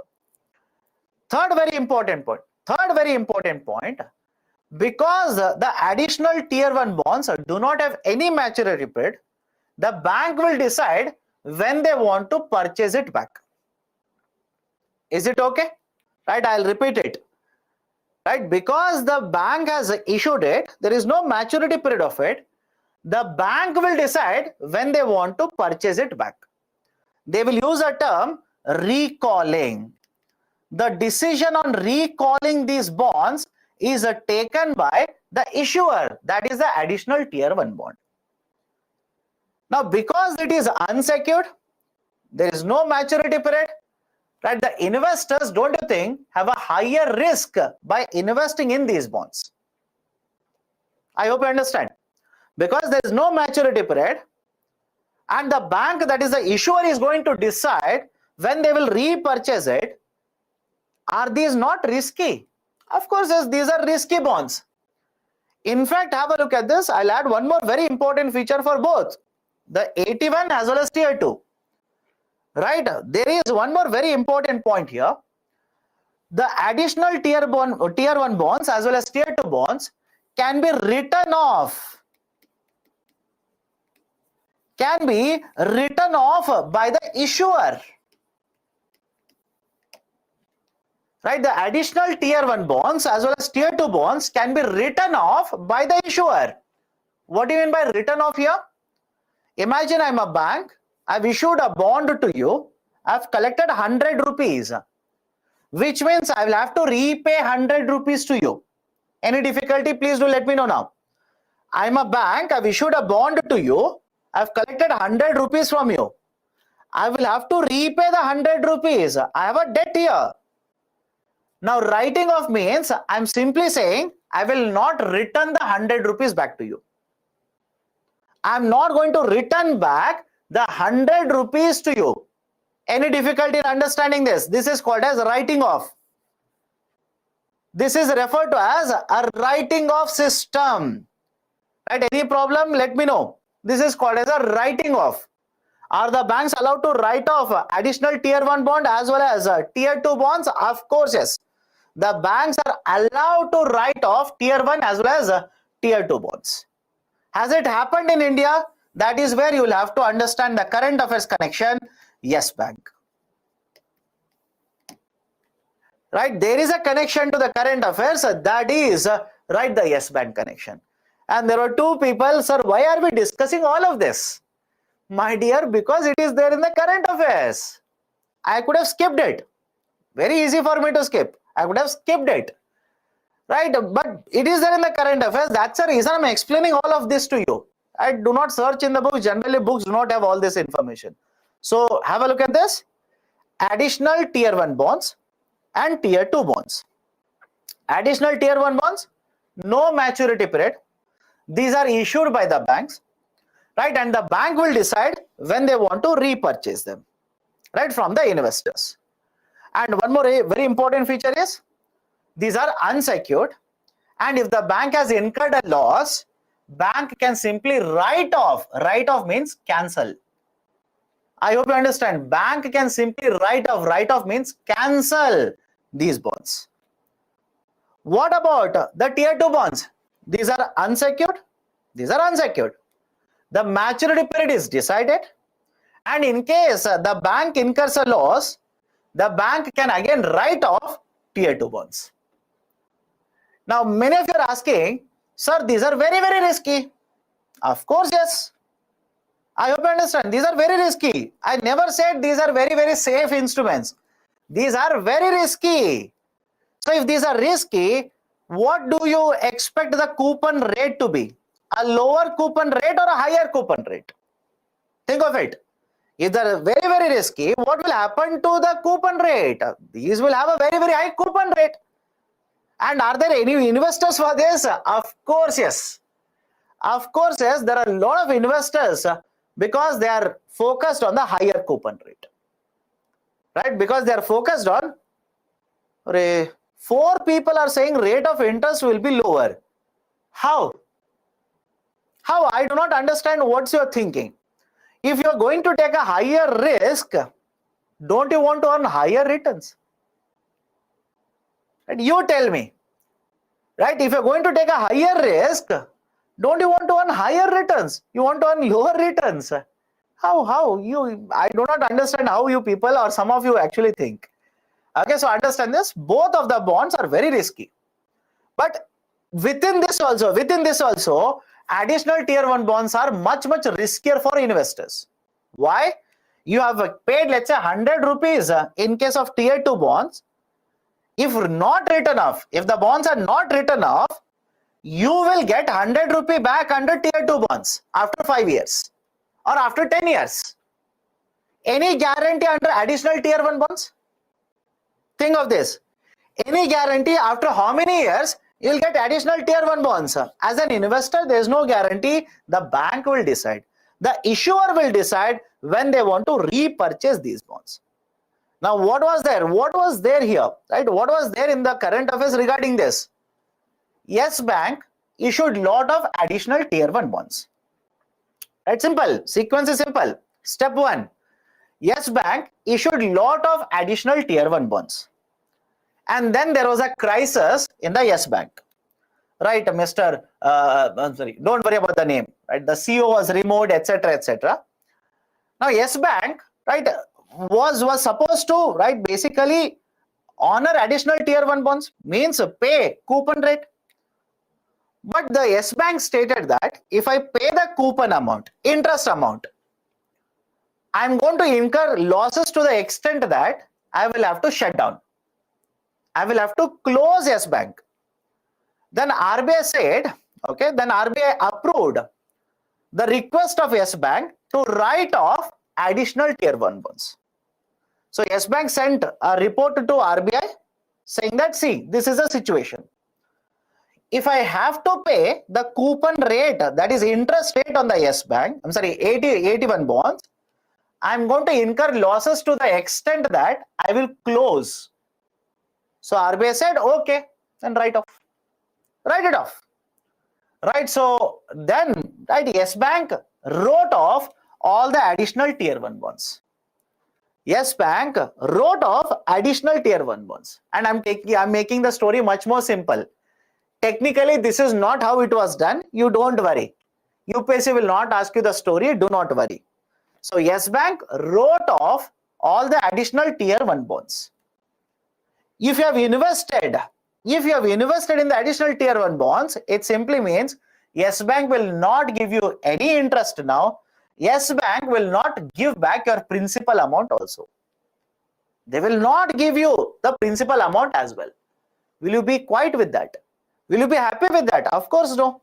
What these Yes Bank investors did was they went to Bombay High Court. Now the case has gone to Supreme Court of India. Why? Bombay High Court says, no, Yes Bank is not allowed to cancel them. Yes Bank is not allowed to cancel them on a technicality. Right? Because please understand this, as per the policy of RBI, as per the conditions, right, etc., banks can write off additional tier 1 bond as well as tier 2 bonds. They can write off. But how the process was done, based on a technicality, Bombay High Court said, no, you are not allowed to write off. And now RBI, Yes Bank, both have gone to Supreme Court of India. Case is pending in the Supreme Court. Right? Done? Any problem with additional tier 1 bond and tier 2 bonds? Let me know. Will DICGC come in play here? My dear, are these deposits? Think of it. Are these deposits?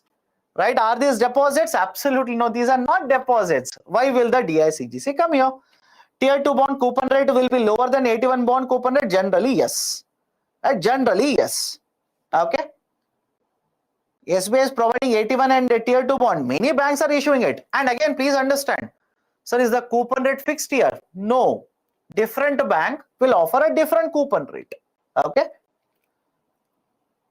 Okay. Let's go forward now. Now, right. Now think of this. Imagine you're a bank. At least now it should be clear to you. Let me check. Imagine you're a bank. Will you rely more? Again, think of it as a bank. Will you rely more on additional tier 1 capital or tier 2 capital to absorb losses? Let me know. Right? At least now look at it. After all of this, right, a story is over.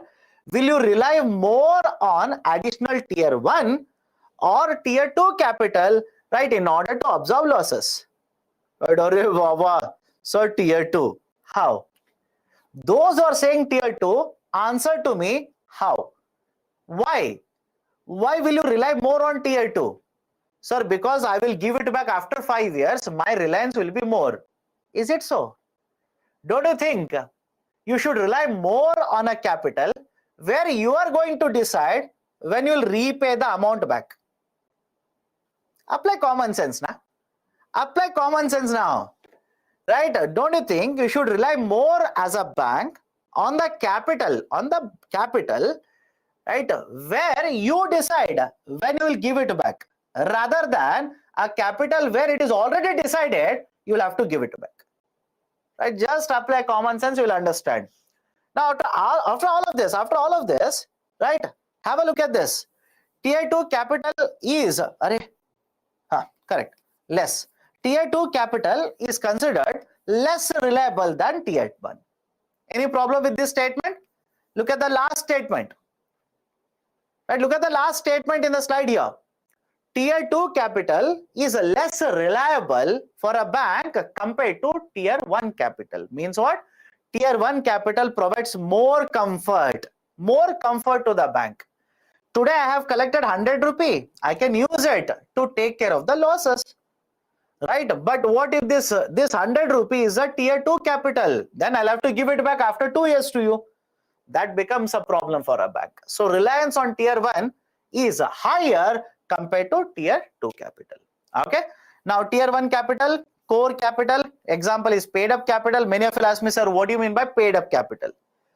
Paid up capital simply means the amount of money that is collected, money that is capital that is collected by issuing shares in the market. Is it okay? I'll repeat it again. What is the paid up capital? A company will issue shares in the market and collect money. That is called as paid up capital.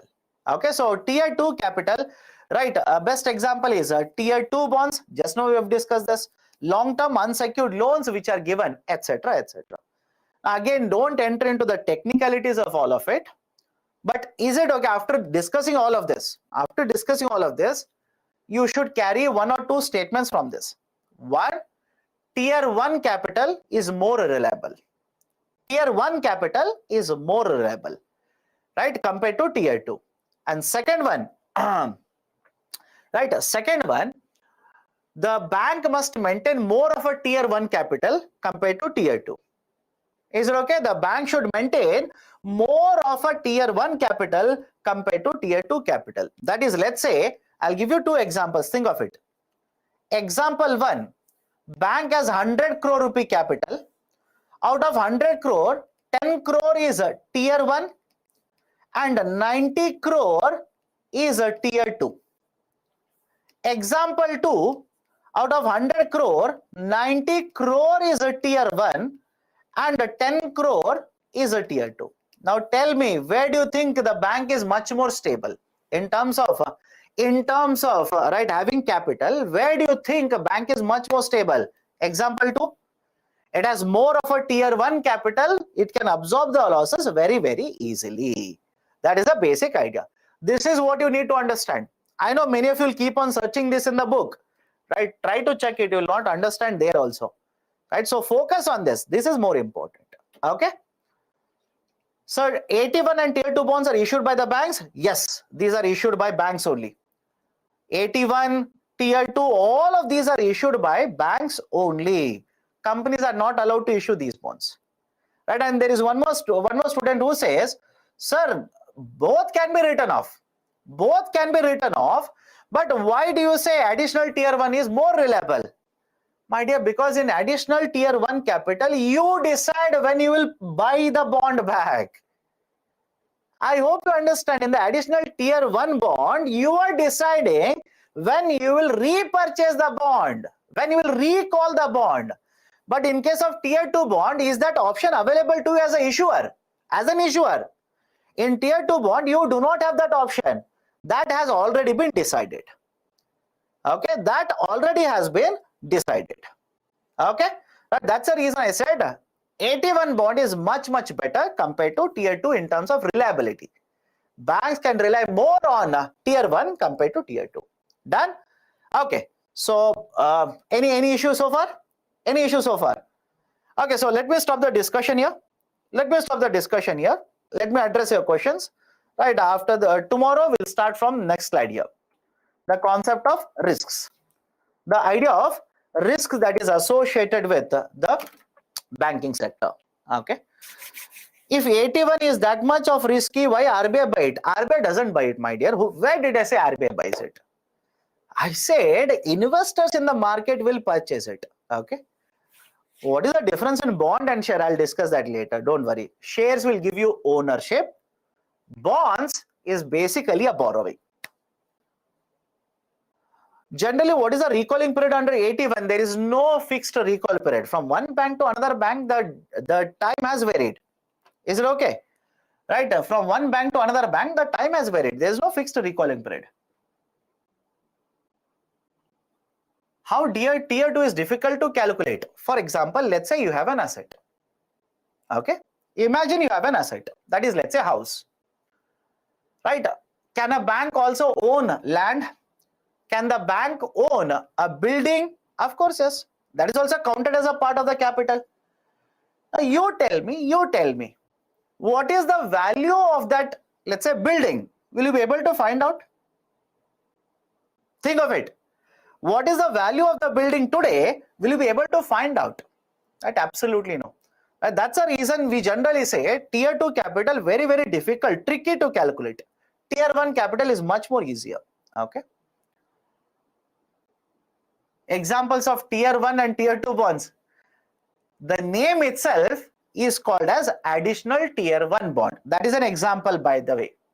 The name of the bond itself is additional tier 1 bond. What about tier 2? The name of the bond itself is tier 2 bond. Dena Bank has issued these bonds. Yes Bank, State Bank of India, many of these banks have issued these bonds. Difference between AT1 bond and tier 1 capital, let me enter into the technicalities here, but is it needed for exams? Absolutely no. The tier 1 capital is generally divided. Tier 1 capital is generally divided into two parts, that is the additional capital and equity, common equity. Again, should you understand all of this for exams? Absolutely no. Because two of the students have asked, right? And if I don't answer, you will basically say, sir, you don't know. So additional the tier, right? Additional tier capital and common equity, right? The CET1, they'll simply call this as a common equity, right? So this is the division. So when the bonds are issued, these are called as additional tier 1 capital. Okay.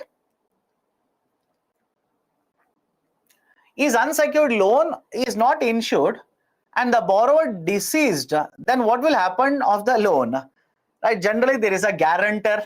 Right? I hope you understand. There is a concept of guarantor also. Banks also do the insurance for certain products, etc., etc. So there are a lot of methods through which they will recollect it. If Silicon Valley Bank is dissolved and it is under the regulation of RBI, then it will automatically come under DICGC. Then the insurance on deposits is ensured to the Indian depositors or by FIDC facility in USA. Because Silicon Valley Bank, SVB, Silicon Valley Bank is in USA, comes under the regulation of the Federal Reserve. So whatever are the deposits that you might have, I might have, or USA investors will have in the Silicon Valley Bank, it is FIDC. It will come under FIDC. Okay. How no cost EMI profits the lender, right? If you have seen there are certain institutions now, not banks, institutions which will offer you 0% loans. Right? Please understand, they basically bet on two things. One, you will take a loan, default somewhere, they will charge a heavy penalty on you. And second, they would have a tie-up with a consumer or a seller of a product in the market, where certain revenues will be given to them. For example, imagine, right, I'm a Bajaj Finance. I'm a Bajaj Finance company. I will have a tie-up with this particular bottle company and I will offer 0% rate of interest if you take a loan to purchase this bottle. Why? Why specifically I'm giving a loan on this bottle at 0%? Because I want you to purchase it. Right? So take a loan, default, then see how much rate of interest they will impose. That's a very huge rate of interest. And second, right, basically the idea of a tie-up with the sellers. Okay. Why you told tier 2 is very difficult? I said generally the type of assets which are kept in tier 2, the price on that day in the market, it is very difficult to find out. Right? That's a precise reason I said whatever is the value of tier 2 capital, very difficult to find it out. Equity term is used in many contexts. Can you name a few instances? Equity generally here, right, let's say in the stock market or in the banking, will refer to ownership. Right? It will refer to ownership. Core capital and supplementary capital difference. Core capital, basically, it is very easy to find out what is the value of it, and banks can use it easily to absorb the losses. The banks can rely more on the core capital compared to supplementary capital. Okay. What term have you used? Supplementary or subordinate? Supplementary. Okay. Okay. Any other difficulty? Any other issue? Any other issue? Let me know. Otherwise, I'll stop the discussion now. Why would individuals invest in such bonds if they are so risky? My dear, you tell me. Is the share market risky? Let me know. Is the share market risky? Yes, your answer should be yes. Right. But even then, many people invest. Why? Returns, rate of interest. That's a very simple idea there. Rate of interest. So you expect a high rate of interest on it. That's it. Okay. 100 rupee will use 8 times and use. Did we not discuss the concept of a fractional reserve system? Did we not discuss fractional reserve system last week? Right, please revise it. On Thursday we discussed right, a fractional reserve system, and Friday also we discussed a fractional reserve system. Right, so in fractional reserve system, money will be circulated in the economy, loans are issued. That is basically why the total money supply will keep on increasing with RBI supplying more money. Okay.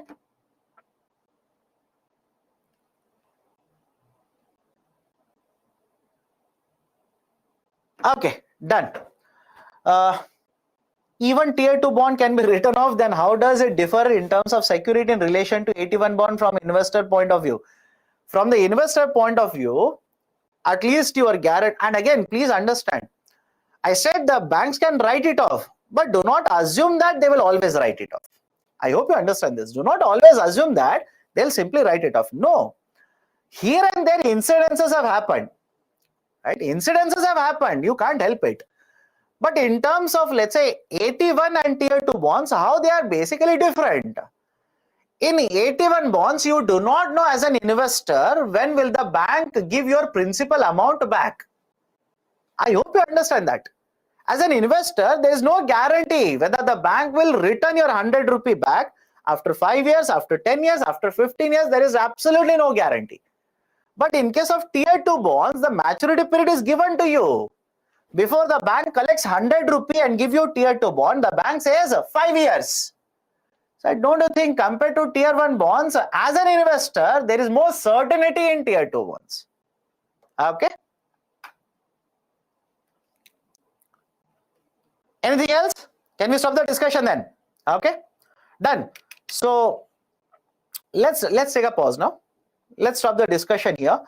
We will continue the discussion tomorrow. We'll start from this slide. That is basically the idea of the risks that are associated with the banking sector. But before I wind up the class, please read newspapers. Many of you are not reading newspapers. I'm not worried about other subjects. I'm worried only about Indian economy. I hope you understand. My only concern is Indian economy. Right? You should read newspapers, at least one newspaper. And the key term here is at least. At least one newspaper you read every day. For example, today's newspaper. Sir, what is there in Hindu? Right? In Hindu newspaper, there is an article, very nice article on stagflation. Suddenly now the discussion about stagflation will start. Right? I can tell you, right? For example, in today's Mint newspaper, there is this article which says UBS has offered to purchase Credit Suisse. Relevant. Right? Idea of a bank run is relevant. Right? So again, argument is simple. Many newspapers are there, but at least read one newspaper every day. At least economics. Forget about other subjects. That is left to you. I'm worried only about my subject. Read at least economics. You should read newspapers. That's the best source for you. Done? Right? For example, how many of you read? Right? Last point. I'll stop after this. Okay. Last week there was a discussion regarding PM Mitra. How many of you have read it?